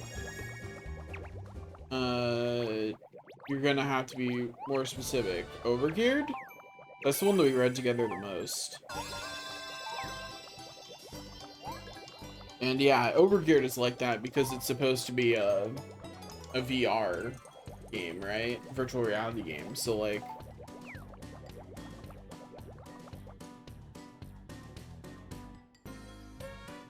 yeah, I would love to actually play it. This is something I think is hugely missing in the gaming market right now, is crafting games. There's lots of cozy games now that are about like farming and stuff, but none that like are really like in-depth in a serious way about like crafting. And I would be so down to play a game like that for 100 hours. Maybe not that long. I certainly wouldn't do it all at once, but a few hours here and there over a year, I could probably play 100 hours of that. I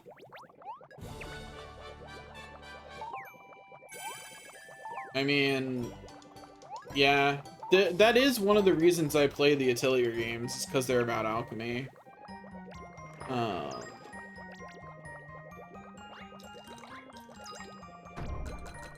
don't know if you're talking about the Atelier games or a different one.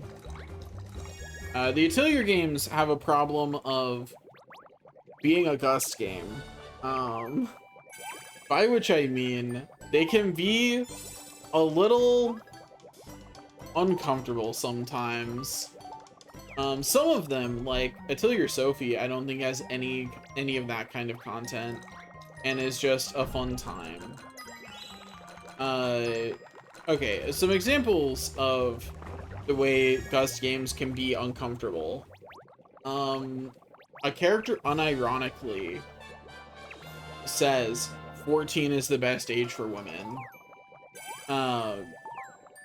Now, she is a woman, and she has actual character reasons to say that, but like, because 14 was the last time she was happy because before her master died, but like, they didn't need to.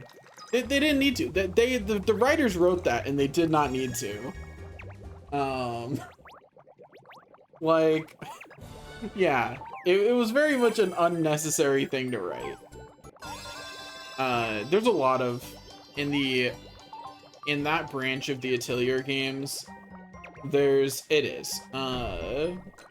is an Asian dev team. In that branch of the Atelier games, all the ones related to Arland and Rorona, there's a lot of like characters being, a lot of women being super young, and it is uncomfortable. I really like Atelier Sophie so far. I'm about halfway through that one, and so far it's just been cozy crafting, fun exploration, and there's been nothing weird. It's been a great experience. Atelier Yumiya is very pretty. That's the newest title. Though I think they might be coming out with another one soon. I don't follow this series close enough to know. I just play the games every once in a while. But Atelier Yumiya is very flashy and looks very cool, and I just wish that the devs didn't have such a clear high heel fetish. They very much like look up the trailer, like the opening for Atelier Yumiya, and it is very obvious. She is wearing heels. She stores her extra alchemy energy in her heels while she's fighting, and then uses them to do her super move. The flashiest move, the move that honestly looks the coolest, and I'm upset about it, is she, as an alchemist, she wields a staff, right? That is also a gun, because, you know, it was cool. One of her flashiest moves is that she does this like spin in the air, like a spinning kick, a vertical spinning kick, throws her staff up, and then she catches it with her heel.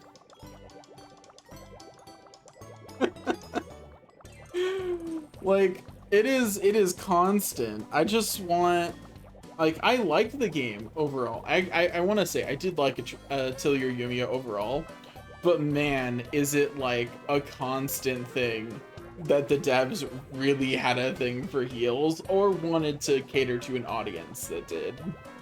Which, I will say, is better than the 14-year-old games, so it's an improvement. I know they can make games that don't have those things, and I just wish they would. But hey, I'm just happy the protagonist is an adult. You know, my standards are low for my cozy crafting games. I like the Atelier games because they actually have an alchemy system that's pretty deep. That is actually the most disappointing thing about Atelier Yumiya, on a side note. The alchemy system is still super deep, but nothing in the game actually asks you to interface with it. You don't get enough stats from your equipment for it to matter generally, and you can max out the best equipment way easier than you can know how to use the alchemy system. As much as I dislike the Arland games, playing them as an adult again, like when I first played those games I was 14, so it didn't bother me that much. I was like, oh, whatever. You know, because I was that age. But as much as I dislike that from an adult perspective of like going, why did they write this though? I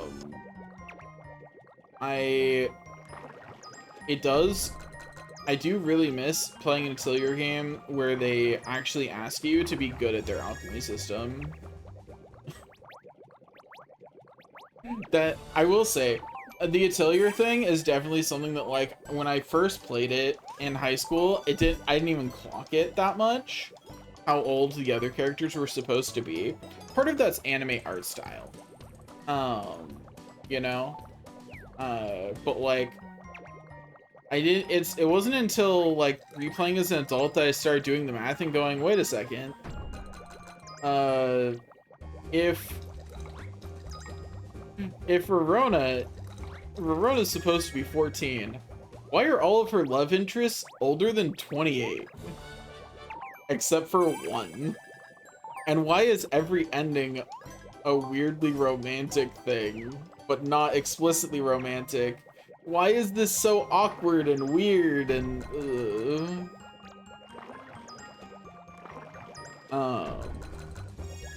so I'm glad that they stopped doing that. Let's put it that way. I do still miss one of these days I'm gonna replay Atelier Iris, which is how I first learned about the Atelier game. Or the Atelier games was Atelier Iris. And Atelier Iris is much more like a traditional JRPG.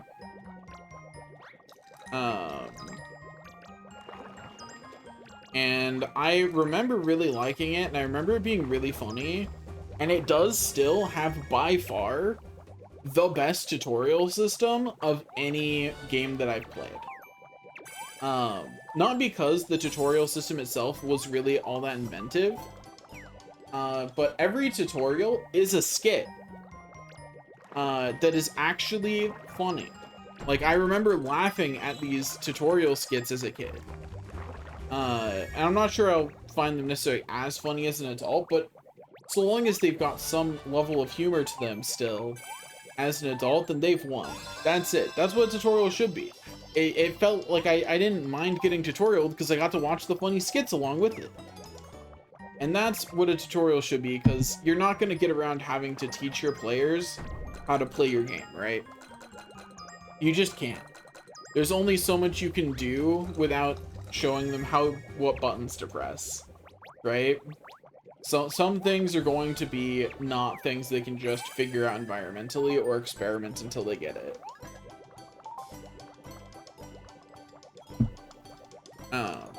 But yeah, I remember rather enjoying the skits in that. I thought they were cute. I also just thought it was a cute game in general.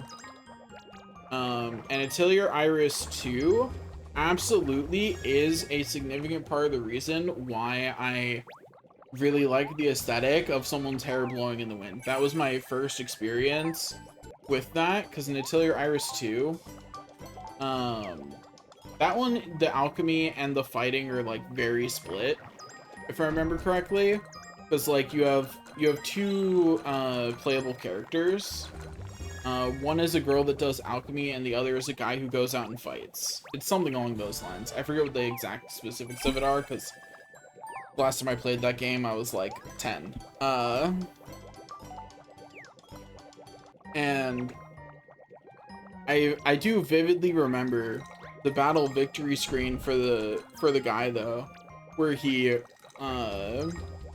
stands there with his hair blowing in the wind, and I was like, that's so cool. I want that. That is what sold me on that aesthetic of cool guy standing victoriously with his hair blowing in the wind. It was that game, and I know it was that game. I've liked that aesthetic ever since, but that's the one that sold it to me.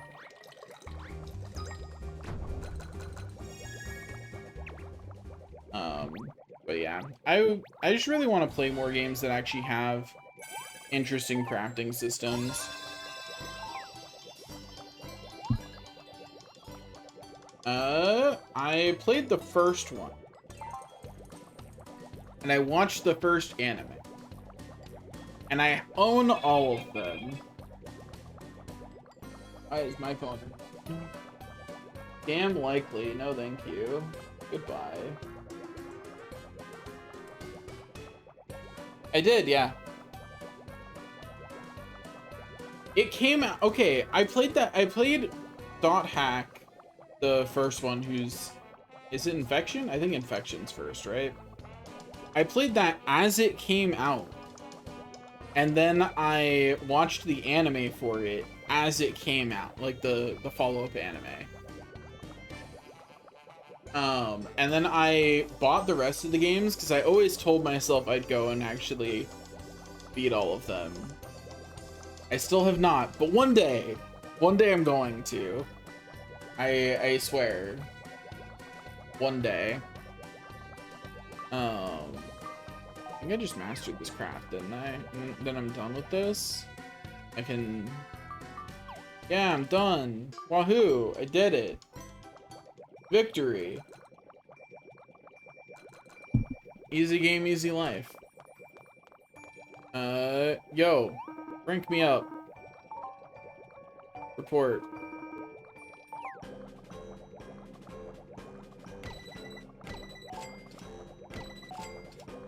Give me all of my stars. Thank you.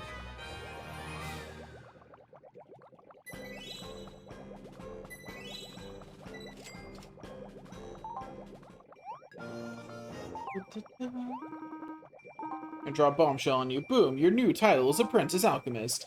Nice job, Sparky.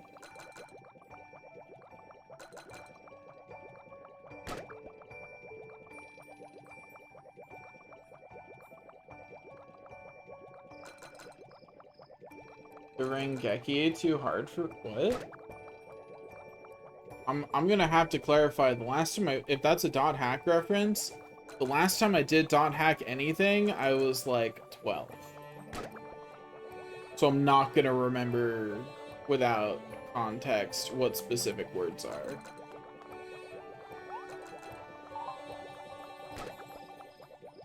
Have you figured out your area of expertise yet, Mar? My personal specialty is accessories. That's actually the reason I became an alchemist. Wait, what? I don't remember what voices I was doing for people at all anymore. You want to hear a secret? I've got a foolproof way to improve the quality of the rings you make. Become a better alchemist. Haha. Okay, Fizz. Got anything better for him, Beaker? Do it again, Squawk. Do it again. Got the Back to Life challenge. Learned how to make life cure. Why does this bird have a recipe? Whatever.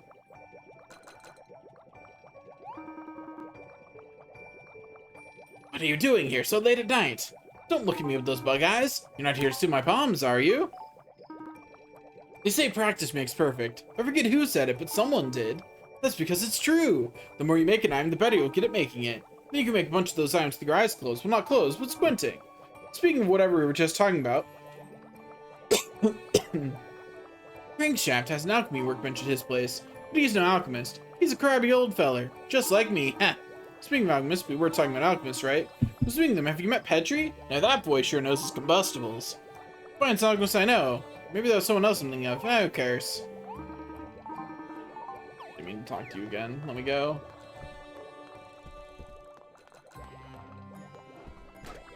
Yeah. His name is Beaker. That's true.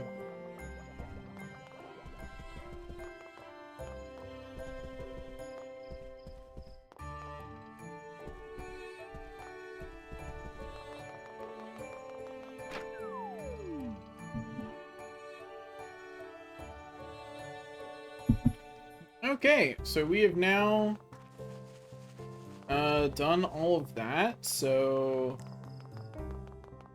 in case we run into combat, I guess let's swap to a combat life. And your life. I'm gonna swap to sword and board.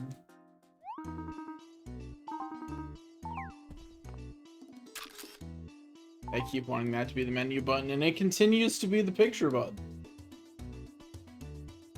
I hope no one's keeping track of how many times I'm making that mistake. That's the most terrifying thought about the possibility that one day I will be popular as a content creator, is that if you become popular, someone will be tracking that. Did I decide on the leather set as my general armor set right now? Why?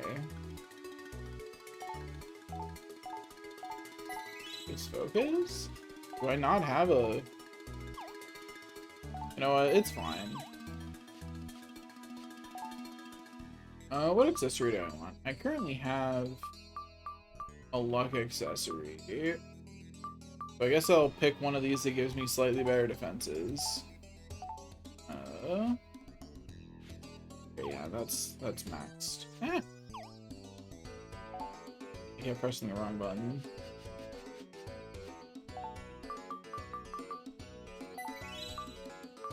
Okay.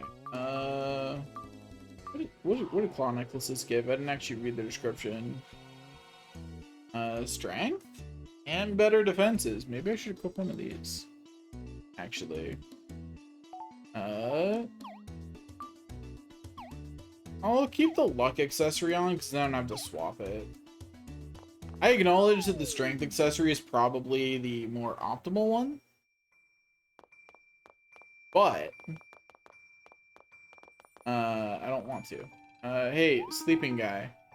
Oh, you're late. Look, if you managed to stay awake this whole time, hand them over, will you? Here you go. Hand over superior sleep antidote. Here's your reward, thanks. Gained 1,000 dosh.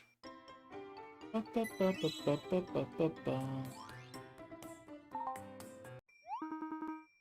if these work better than the last ones. And he immediately goes back to sleep. Man, I don't think those are gonna solve your problems. I'm sorry, dude. I don't think they're gonna work for you.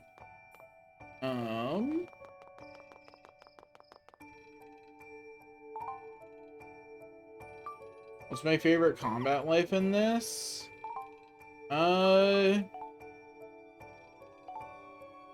Probably, Paladin. Just, I really like Sword and Board in general in most games. So Paladin will always be near and dear to my heart. I don't like the way Mercenary feels. I don't like the Big Sword version in this. In some games I like Big Sword. Like I really like Big Sword in Monster Hunter. I do not like Big Sword and Mercenary in this. Hunter's okay. I don't super like how aiming works in this one. So it's pretty meh. Wizard is fun, but I'll see how it scales into late game. Because it didn't feel super great to use at low levels, but that's often the case with magic classes in a lot of games, and then they get a lot better over time, so we'll see.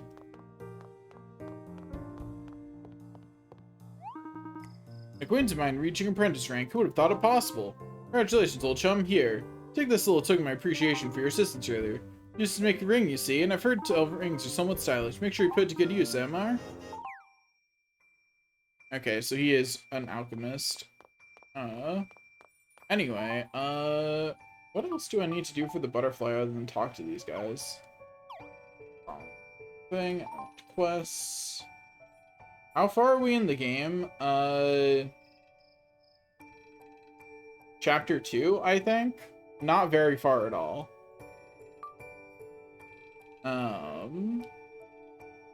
Like, we're still getting tutorialed on things like borrowing a horse, needing, getting other houses.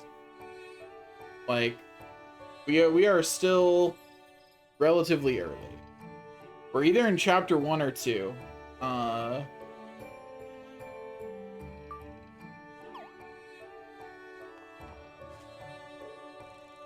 Anyway, talk to these guys.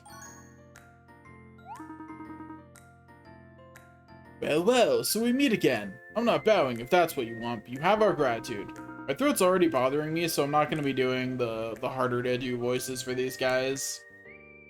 Yeah, and we want to thank you, too. Roar! Roar! Thanks. Well, it looks as if one of you does have manners after all. You're very welcome, Chompy. Roar! Roar! Take! Obtained big egg. Oh yeah? For us? Thanks, Chompy. Chompy went out and found that for you. Surely some mushrooms would have sufficed. Bit of overkill if you ask me. But nobody didn't ask you, Pierre. Which means that we did ask you? Anyway, Chompy's back to his old self again, and we're just happy to repay you somehow. Aw, that's very nice. It's the least we could do. I'm just glad Chompy is okay. You guys try to stay out of trouble now, and remember, make some dosh. I beg your pardon? My good butterfly, I believe that you've stolen my credo. Just let it go, bro. It's not important. What's important is Chompy is okay. I couldn't ever forgive myself if something bad happened to you. Butch, please, pull yourself together. There are others present here.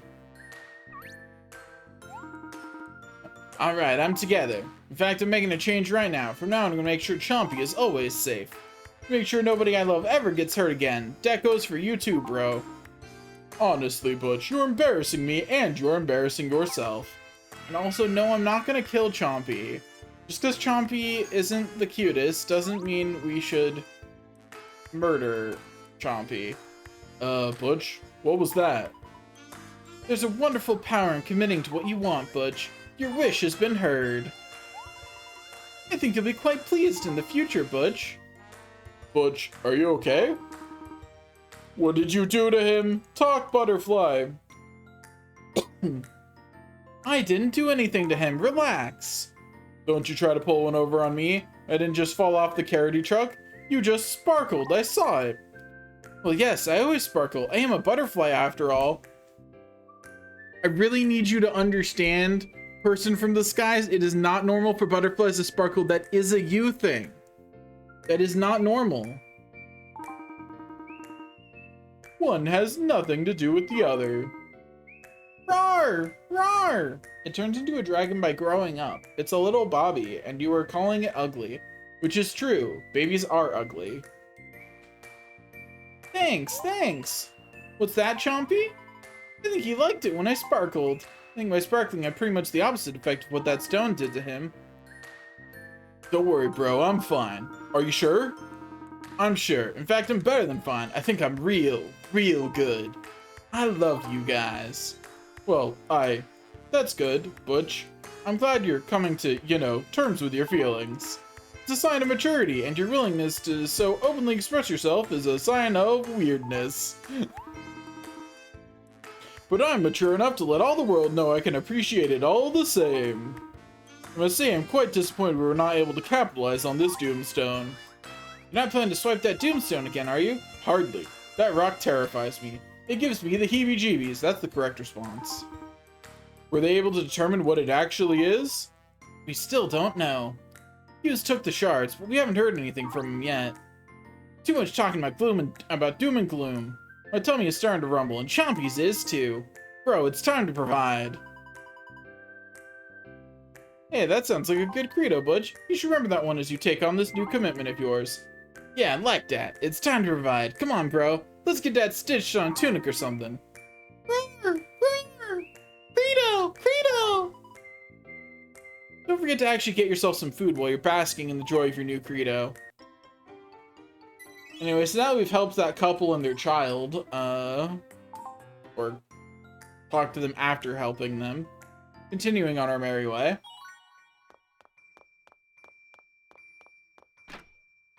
Hey Pam, are you awake? To tell us about houses? You are! Okay. Oh, perfect timing. I was just thinking maybe you've outgrown this place. It's just an attic room, really. Now that you're getting along in your life, you should have a bigger place. So I went and found some other places I think would be better for you. Wait, are you kicking us out? No, of course not. Heavens, no. I was just thinking maybe you wanted to get a few furnishings, a bigger place, something nice. You're kicking us out! No, but there is a fine place in the Southeast Arson District next to Steele's house. It's nice. A bit old-fashioned to look at, but I just renovated the interior. It looks great. Next to Steele's house in the Arson District? Okay. We also have a place down South Castile. It's just past the stables next to Falcon's Hangar. It's outside the city, so it's a little quieter if that's something you're looking for. Next to Falcon's Hangar in South Castile. Check. Well, it would be lonely here if you do decide to move, so don't think I'm pushing you out. Landlady's just always looking for what's best for her tenants is all. At least this one is. Well, thanks for thinking about us, but I couldn't imagine us living somewhere farther away from you. Oh, you little fluttering flatterer.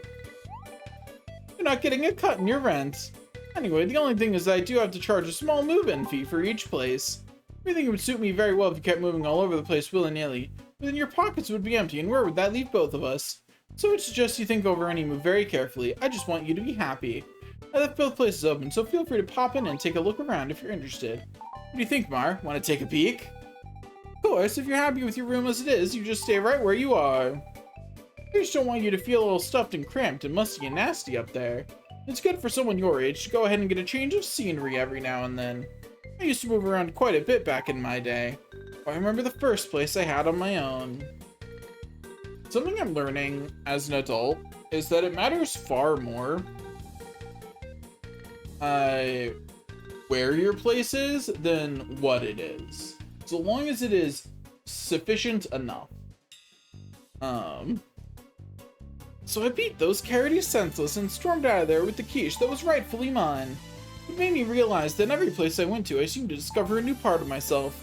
And every time I moved on, I could feel I was leaving a piece of myself behind. Oh dear, I've gone and chatted far too much. You mustn't let me go on like that. That's such a bad habit of mine. At least start snoring or something. Here, have yourself a piece of candy. That makes everything better. Thanks, Pam. If you'd like to move out of here, just stop by and let me know. I'll be downstairs. Pam, can I ask you, how did you come to inherit 50 batches of quiche? Oh, that's a long story. That's for another time. What does it even mean to inherit 50 batches of quiche? Quiche are spoilable. They spoil. They go bad. What does it even mean to inherit them? Anyway, we learned about moving homes.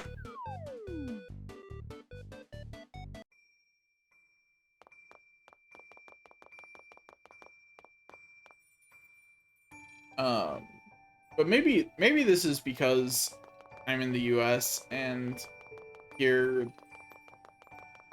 things where you live matters a lot more than like how nice your house is most of the time. Because places vary quite a lot in terms of like, what do you have a grocery store that's convenient? Do you have places to go out to eat that are accessible? You have like a dentist, a doctor, these kinds of things within easy distance. And that's just if you are willing to drive, right? If you want something that's walkable, that's very rare up here, and that's going to be a lot more harder. But like also like distance from work, things like that. All those things seem to matter so much more to me than the actual space itself. But maybe that's just because I live in America, and so there's a very sharp disparity between those things. Where like living in certain places is very much an inconvenience, even in like towns. In cities, if you are living in the wrong place and it doesn't have things that are near to it, it can still be super inconvenient. You must be Mar, which makes you that talking butterfly people won't stop yammering about. I thought that butterfly would be bigger. I'm Beth, by the way. Do me a favor and take these.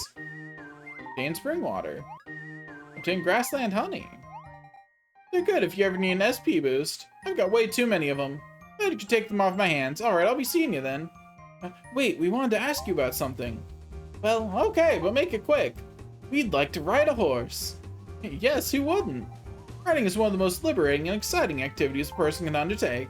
It's a good workout and gets you from A to B. I actually don't have time to talk the finer points of riding with a butterfly. So you two have a good one. Take care.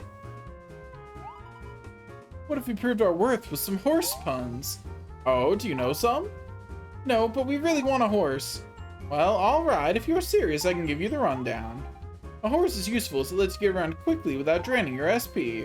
If you dismount one and leave it, it will eventually make its own way back home. Oh, cute. Is it? Well, if you say so. Each horse is trained to return to the stables here if left alone. These horses sound like they're all business. Okay, let's give it a try, Mar. How do we get our wings on one of these, Beth? Pull your wings there, Butterfly. I don't lend these horses out to just anyone. If you don't have enough bliss, you don't ride one of my babies. I don't know if Mar here is ready. What do you mean? It can be dangerous riding a horse if you don't have enough bliss. Horses can sense these things, see? They need a happy, confident, and comfortable rider. I've seen a lot of folks with low bliss levels get bucked straight into the manure pile. Gross. How would you like to be cleaning that stuff out of your wings? That's why I don't lend them to people who don't have enough bliss in the first place. At some point, you could buy your own personal horse if you rack up enough bliss, though. Once you get your own horse, it won't run back to the stables whenever you dismount. We'll even let you name it, quite a bonus. That sounds great. I want my own horse. If you want to rent a horse from our stables, just talk to our staff member over there. Wait, what I'm hearing is that if I spend enough bliss on horses, I get an extra pet slot that is just for a horse. I'm down. I need a fourth pet. I need a fourth cute animal. And while horses are not like a favored animal of mine compared to other pets, I'll take it. I will take it.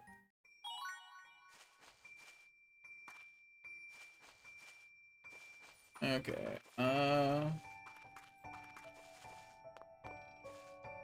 Just gotta figure out where the house is. Not here. Tenant wanted.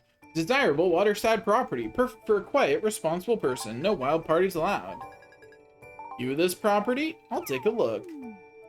How different are the places?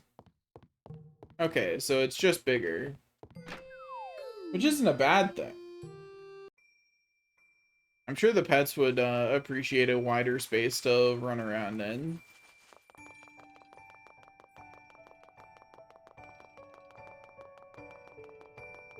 I'm a city boy though, so we're gonna go look at the city house. Because I am, in a very fundamental way, a city boy. I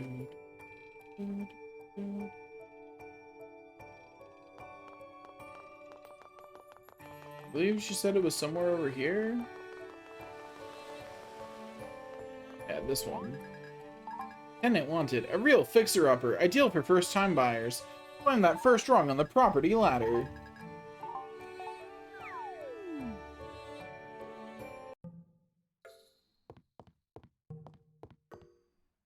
I don't think I want to live somewhere called Dilapidated House. That's... that doesn't sound like somewhere I want to live.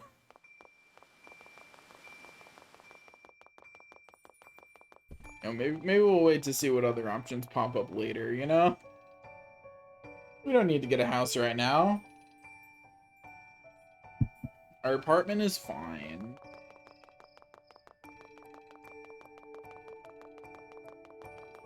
Okay, I know I need to go to the grassy plains, but was there anything else I needed to do? I really wish I had a button to do quests so I didn't have to go to my mouse every time. Nope, just the grassy plains. Okay. Use lightning strike. Got some West Grassy Plains enemies to go beat up. Some Mount Snow Peak enemies to go beat up. Some Elderwood enemies to go beat up. Mount Snow Peak. Waterfall Cave. And then Rainbow Apples. Okay. Easy enough list. Off we go. Where we stop, nobody knows.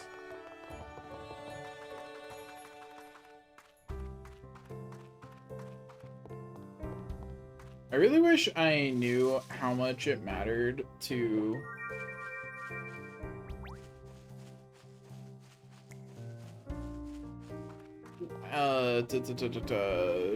train of thought hard. what I was saying is I really wish I knew how much it matters to, something I've heard is that you should always be running ads. So that way people don't have, incoming ads and they'll stay longer. And I'd love to see the data on whether that's the case, if having an ad as you enter is enough for people to click away. It's never been enough for me to click away, but I'm also not a big user of Twitch, right? Like I prefer edited content. I think making long form content is fun, but even the unedited content I watch, I don't typically watch on Twitch. I think this is funny. I have YouTubers that I will watch that are effectively just long form content of this kind, but they just do it in that way. What button do I have to hold?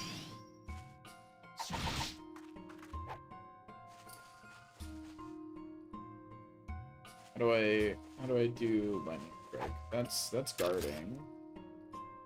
1 second. Need to look at my skills. How do I do it? Combat skills, please. Okay, so it doesn't show under here. Where do I see what my abilities are? I know there is a way. Okay, yeah, here we go.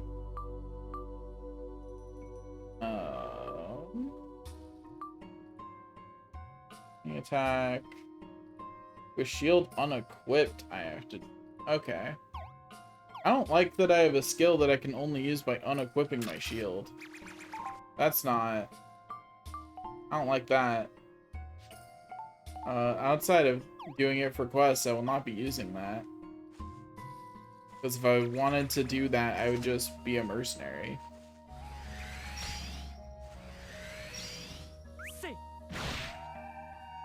Anyway, there's one.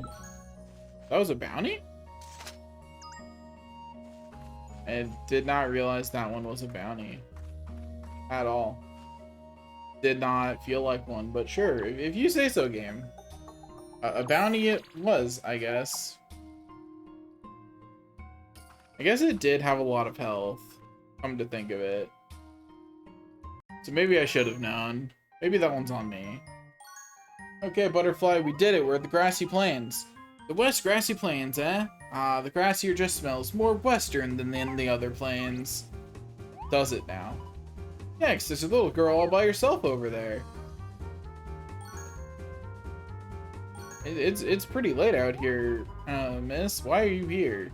Excuse me, little girl. Are you lost? It's dangerous for a little one like you to be all alone out here. Because I might get talked to death by a butterfly? The only dangerous thing around here is my brother's breath after a round of onion munching.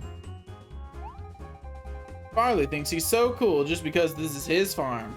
When I grow up, I'm gonna help him though. I'm gonna put some of my veggies up on that sign. Someday I'm gonna grow the radishes and milk the sheep and chickens too.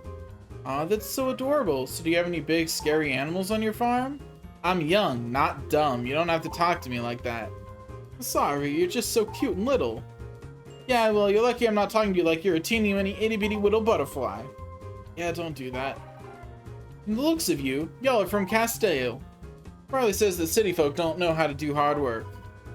Well, I don't think that's really fair. Some people in the city work very hard. What would a butterfly know about hard work? I work very hard flapping my wings constantly. It's quite the workout.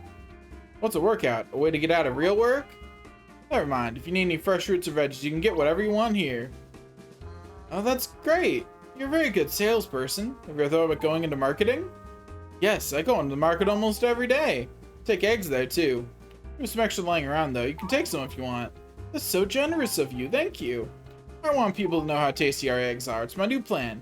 You eat them, and they're so delicious that you tell your friends to buy some. That's really smart to rely on word of mouth. Eggs go in your mouth, words come out. Here, now go ahead and put these in your mouth. Named royal eggs. Thank you so much. Better get back to work now. I have to go pet the goats if they get lonely.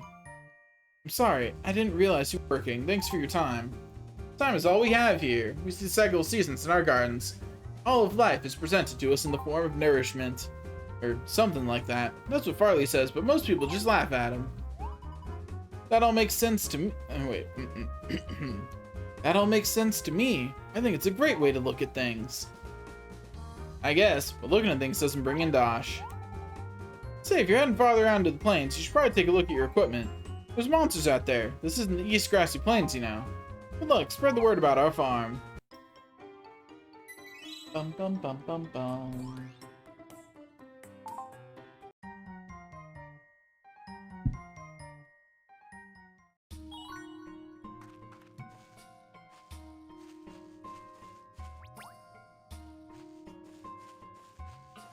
Okay.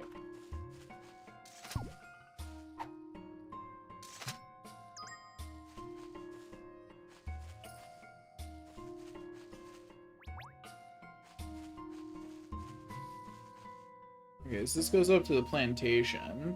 I need to pick some rainbow apples, so I don't know if I'll be able to get enough in one trip or if I'll need to wait for them to respawn, so I should go do it.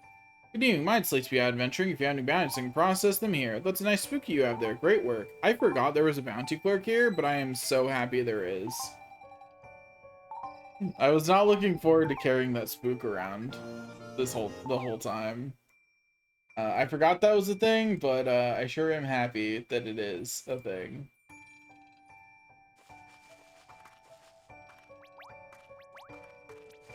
You know what? While I figure out what's around here, I'm gonna run an ad.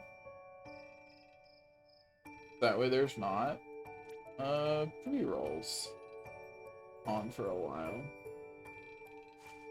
You know? It's something.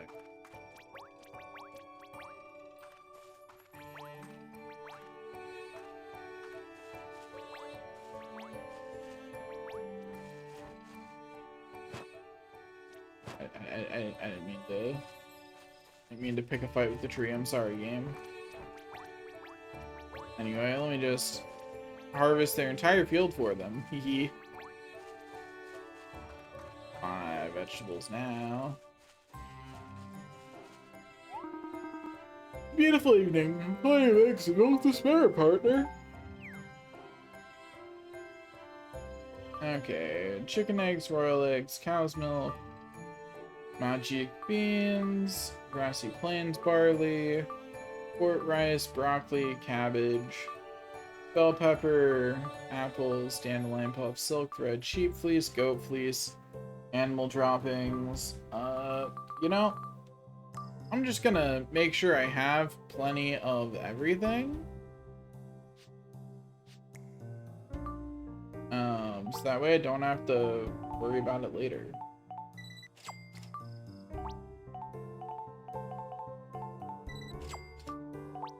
I figure it's better to just have more of things than less, right?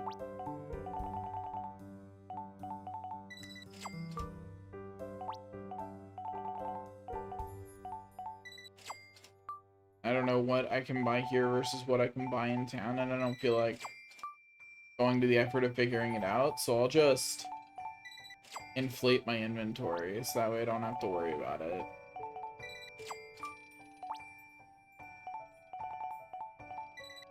I know I can buy apples in town, I just decided to buy some more. I know I'm gonna need a lot of silk thread eventually, so I can buy plenty of that.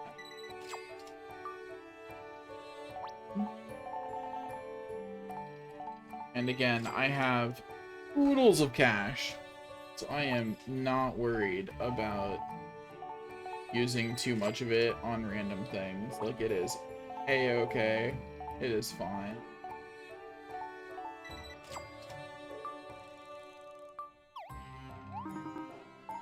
Everything we grow here is just delicious, partner. Frozen business partners, so stop on by again. Oh, I got a lucky flower. It's all sparkly. I'm gonna look in my inventory, see what it has to say about that flower. Seems like it'll probably have something to say that's at least mildly interesting. Lucky flower, lucky flower, lucky flower.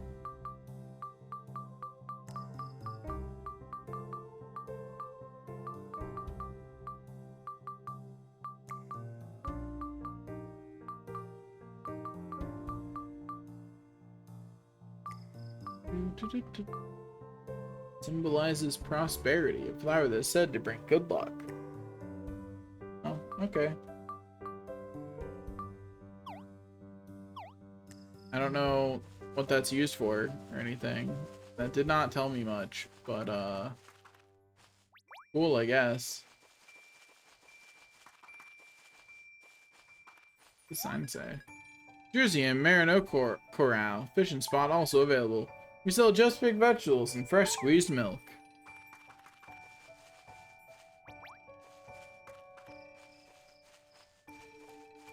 Yo, give me some apple. There's one rainbow apple. Need, I think 3 more for the quest, 1 more for, or 2 more for the challenge. We'll switch back inside. Doesn't look like I can go in there. Probably best to avoid falling in. What if I want to fall in? Who are you to decide where I should fall in, game developers? Farley and Jules' house. Let's look inside. It'd be feminine if I said I grow my vegetables just to make other people happy. I grow the best veggies around because I want to eat the best veggies around. It's that simple. You know, honestly based. A cute bunny toy, Farley's perhaps? A heavy-looking Dumble, must be Jules. A splendid-looking trophy. Wheelbarrow race winners, Farley and Jewel, the indubitable crown champion. You like cooking? I like to cook. I'll cook anything, like right now, I'll cook this dirt. Sure, kid. Okay, I'm just seeing if Farley would say anything else, but nah, he just says that. That's fine. You go, Farley. You keep cooking. I'm losing the plot over here, but it's fine. I'm fine.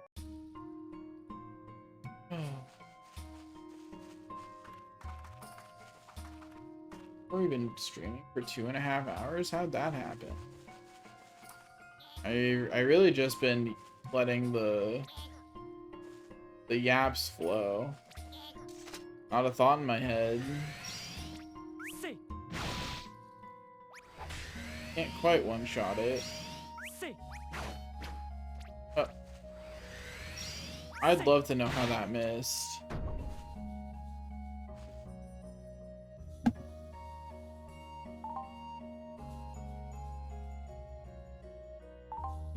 One second. I just realized I should put those oodles of SP potions I made.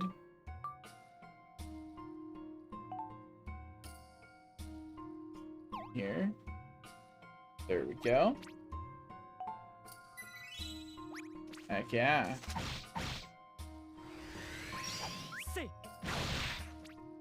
Heck yeah. Perfect.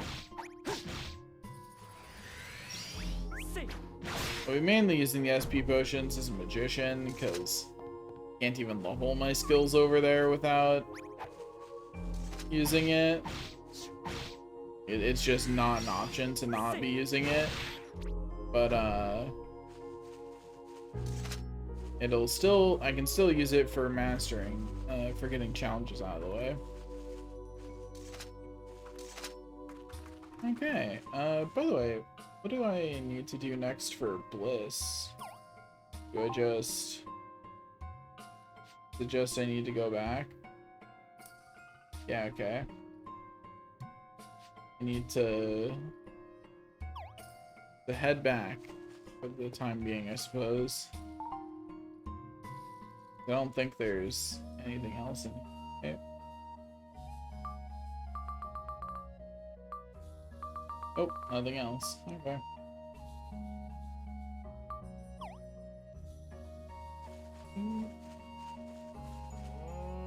I probably need to make a better setup for when I'm playing DS games. But, That require that I do anything to change my setup at all. That's so much effort.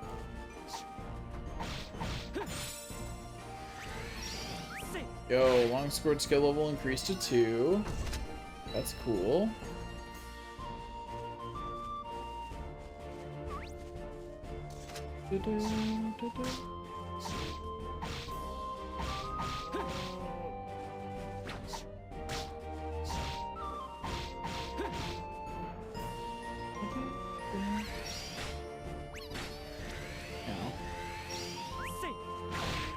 Get hit, jerk.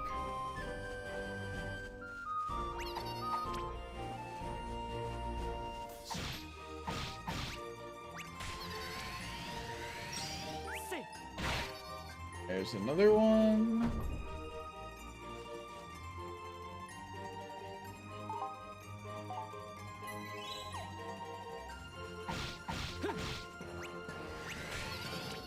Be done with this quest and can re-equip my shield pretty soon. I believe that was it. Second, gonna let it charge back up. There we go.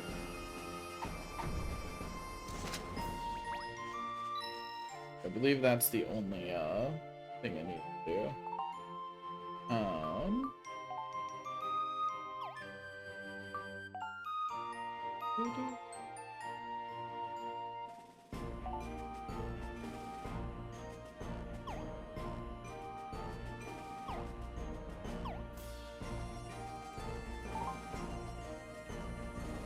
Okay, so shockingly effective. Something. All the rest of these are just defeats.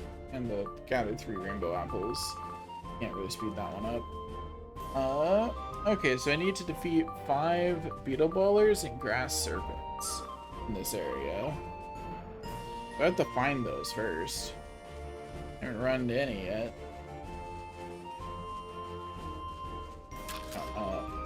Once again, I want that to be the menu button so bad. It continues to be the picture button every time I hit it, though. Anyway, we can equip a shield now. Back. Now that we've done our charged attack enough times.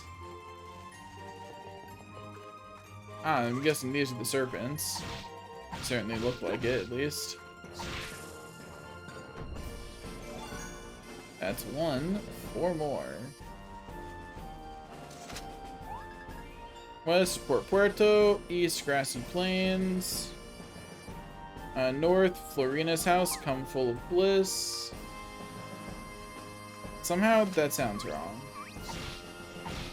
I will not be elaborating.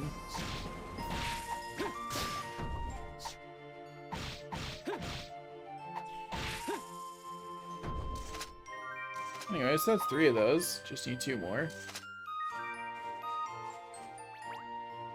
Caught a grasshopper. Pick up some random things off the ground. Because you can never have too many materials. More materials is always good, kids. Never forget.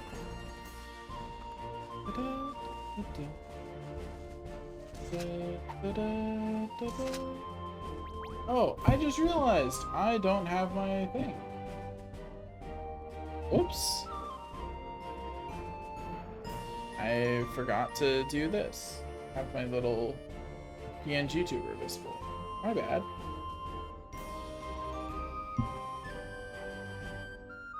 I do so like having it on. It just makes me happy. I know it's like not necessary at all, but it does make me happy.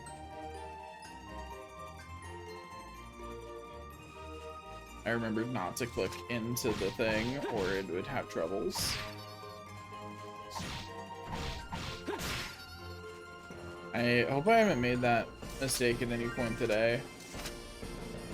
Because I just remembered just now that that's how that works.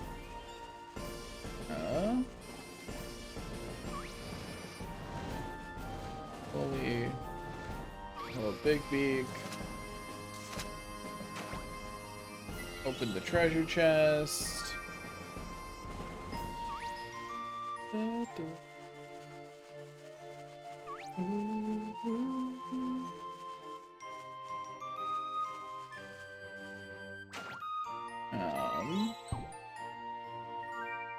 The other thing I needed to do was some kind of, like, beetle thing, right?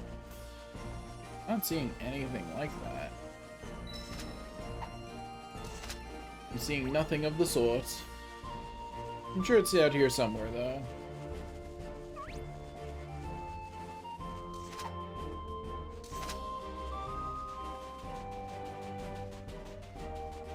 You. I'm Tortoise, huh? Noted. Hello, Tortoise. Goodbye, Tortoise.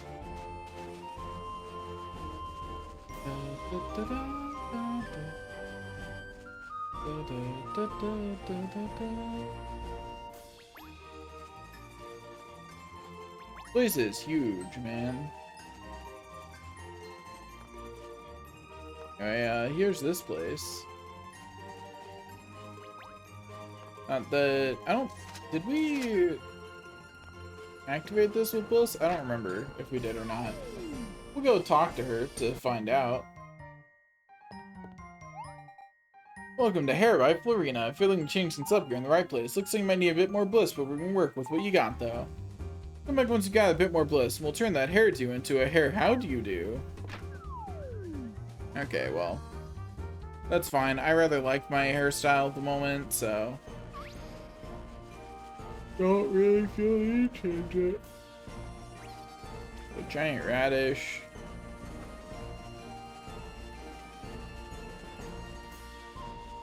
Still have not found any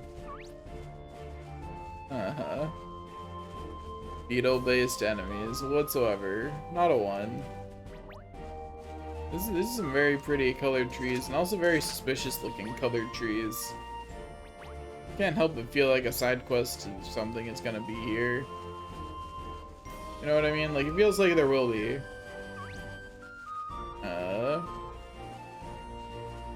Snakes. Oh, hello, wait, what are you here for? Oh, you've got paladin experience? Well, I'm just so impressed. Tell me, is it fun being a servant to the crown? Do you enjoy busting your hump for a handful of dosh? Look, just because you know something about being a paladin doesn't mean you know jack about swords. Like a kid with a stick, and I'm like a 9-foot monster with turbo-powered biceps. What do you mean, what's a turbo? I don't know, it just sounded right, okay?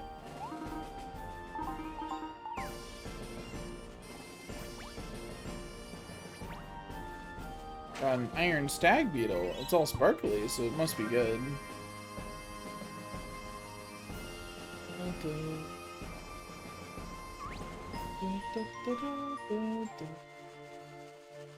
This game has such good background music.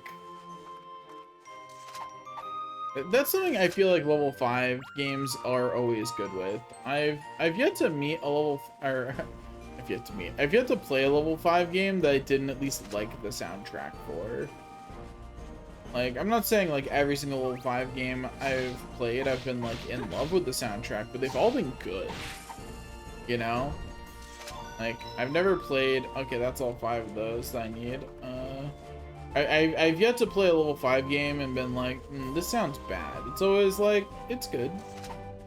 At minimum. Like, it's good at minimum. I really like Dark Cloud 2 soundtrack and Dark Cloud soundtrack. So... let me pull up a bigger version of the map. Can I not? Location.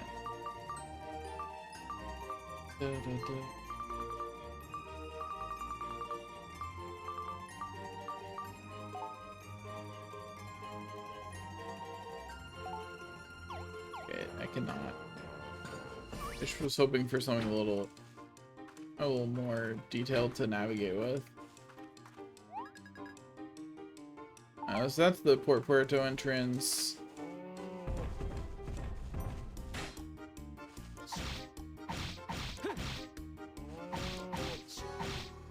Get hit.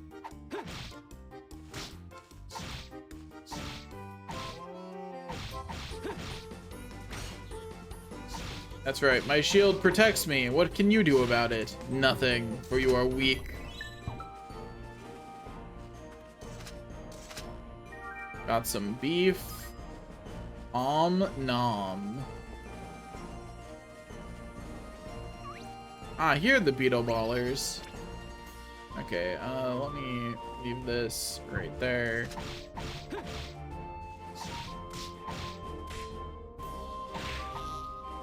Beetle Baller defeated. Just 4 more. Once I have the things I need to do on here, on this life done, I'll head back to town and see what else the butterfly wants us doing at the moment.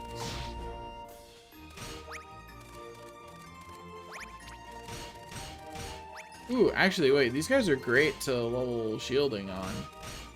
They hit me a bunch. I assume shielding levels on either SP spent or amount of hits blocked, right? That'd be what would make sense. On a related note, what level is my shield skill? Because part of one of the things I want to do is, as I'm going through each one, is make sure everything's at least skill level 2. Shield skill is still level 1 and needs 100. I have no idea how much that is relative to other things, but these guys do hit a bunch and I've got plenty of SP, so we'll grind that skill up to level 2. And there it is. Oh wow, that was fast. So it's definitely by number of hits or something, because I can't imagine why else it would have leveled up that quickly. We'll just go until I run out of SP.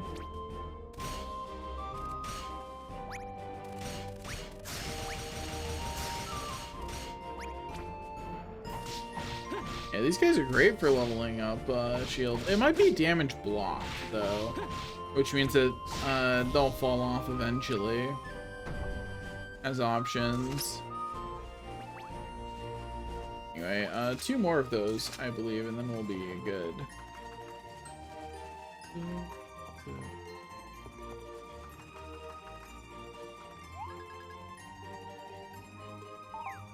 Big Beak has been spotted in the area, and I'll beat it up.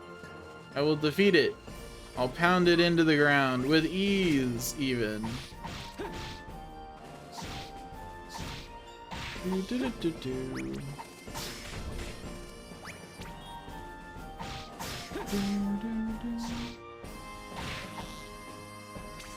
Really tempted to spend our next couple of bliss upgrades on the horse, just that way I have every possible pet slot in the game. Hello, Fletcher. What are you doing here? Looks like improved skills. Take this. It'll make your room look like a true hunter's camp. Okay, cool. Thanks, I guess.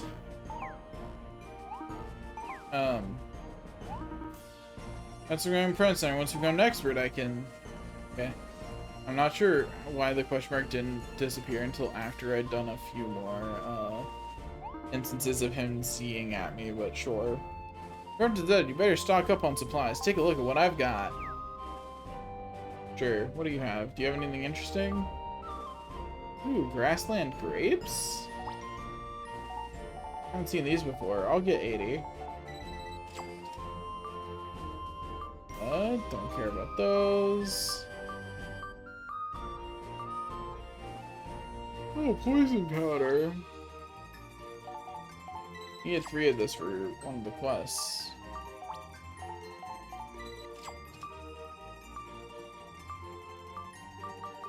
I'll eventually make this armor, so I have no reason to purchase it. Especially since the armor I make will just be better. Oh, I left my bounty behind earlier, and I forgot about it. Uh-oh. Yeah, I just left it way up here. Let me go back and get that, I guess, real quick. Hey, Bounty. Sorry for forgetting you. My bad. I do like how common bounty clerks are. it is convenient that,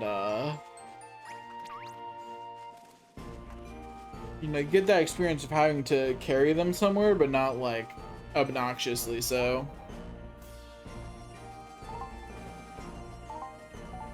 Here you go. And we got some extra creamy milk. Heck yeah. I need some of that for a quest. Squeak, look at those worry lines in your face. You must be under an awful lot of stress. Fluffin is under stress too. There are lots of scary monsters here in the West Grassy Plains. If you've had some scary monsters, you would feel more relaxed. Fluffin knows Fluffin sure would. You defeat 6 grass servants. Fluffin will give you 3 high HP potions and $2,000. So, yes? Roar! That's the plushling roar of victory, Squeak. I am so tired and hungry. I will probably stop streaming soon, or I am tired and hungry. I do want to go find out what the butterfly has for me next, though. Map. Go home. We're gonna go to sleep, and then the butterfly is gonna tell us what's going on next. Speak to Butterfly and check on your bliss. Sure. Bliss check. I have no idea what all I did. I mastered a skill. I know that was bliss. And then, of course, became an apprentice too. I became an apprentice alchemist. And then we learned about a bunch of stuff. And then we heard Butch's bliss and went to the West Grassy Plains. Okay, what bliss bonuses do we still need? Okay, so we have all the bag ones, and even better bag one. But I'm feeling pretty fine on storage space at the moment, so we'll put that off. We have horse riding. Didn't remember. We can get tortoise riding.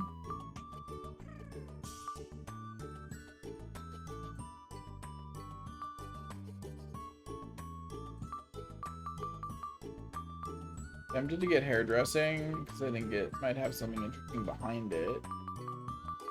But I also want the pets, so tortoise riding it is. Also, tortoise riding does sound fun, so I do legitimately look forward to that. Oh yeah, Butterfly, what's up? You have a sec to chat? You must save before continuing the story. Save progress? Sure.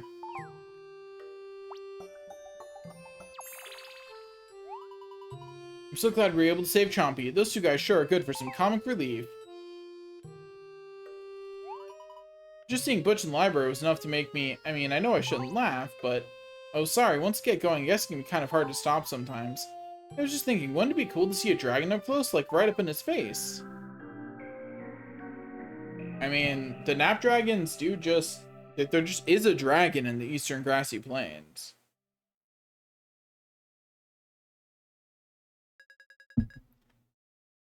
Hello, Father. I've made some good friends in this land called Castile.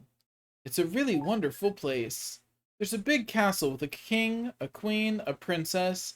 It's all straight out of a storybook. It's strange to see everyone smiling and having so much fun going about their business. Everyone is so blissfully unaware of the situation. Everyone, that is, except for me, of course. Only I know the doom that is coming. But I'm not going to tell them. Okay, Butterfly. Good morning, Castile. Another day, another letter. Not sure who this one is from. Let's see if the old veteran still has what it takes. Here's the wind-up and the pitch. Strike 3. Napdragons win. Napdragons win. Padupachi, and then leave. I have favorites, and I'm not subtle.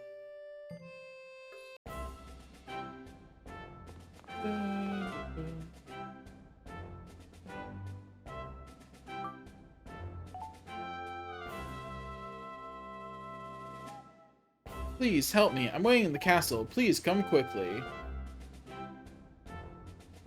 That's not suspicious at all. Ooh, I like the looks of this one. An anonymous plea for help, a foreboding message, and on such cute apple stationery. Let's hurry to the castle.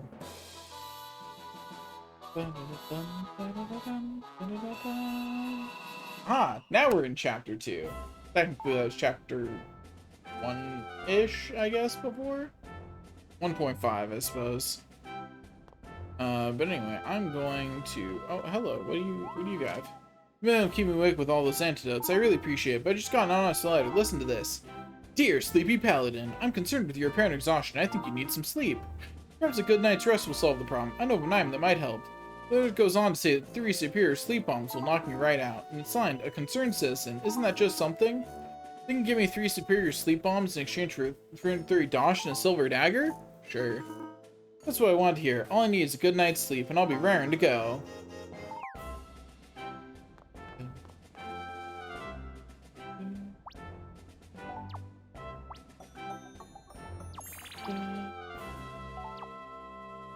Okay, speaking of needing some sleep, I'm exhausted and my sleep schedule is destroyed.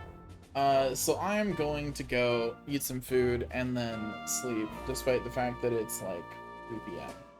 Whatever.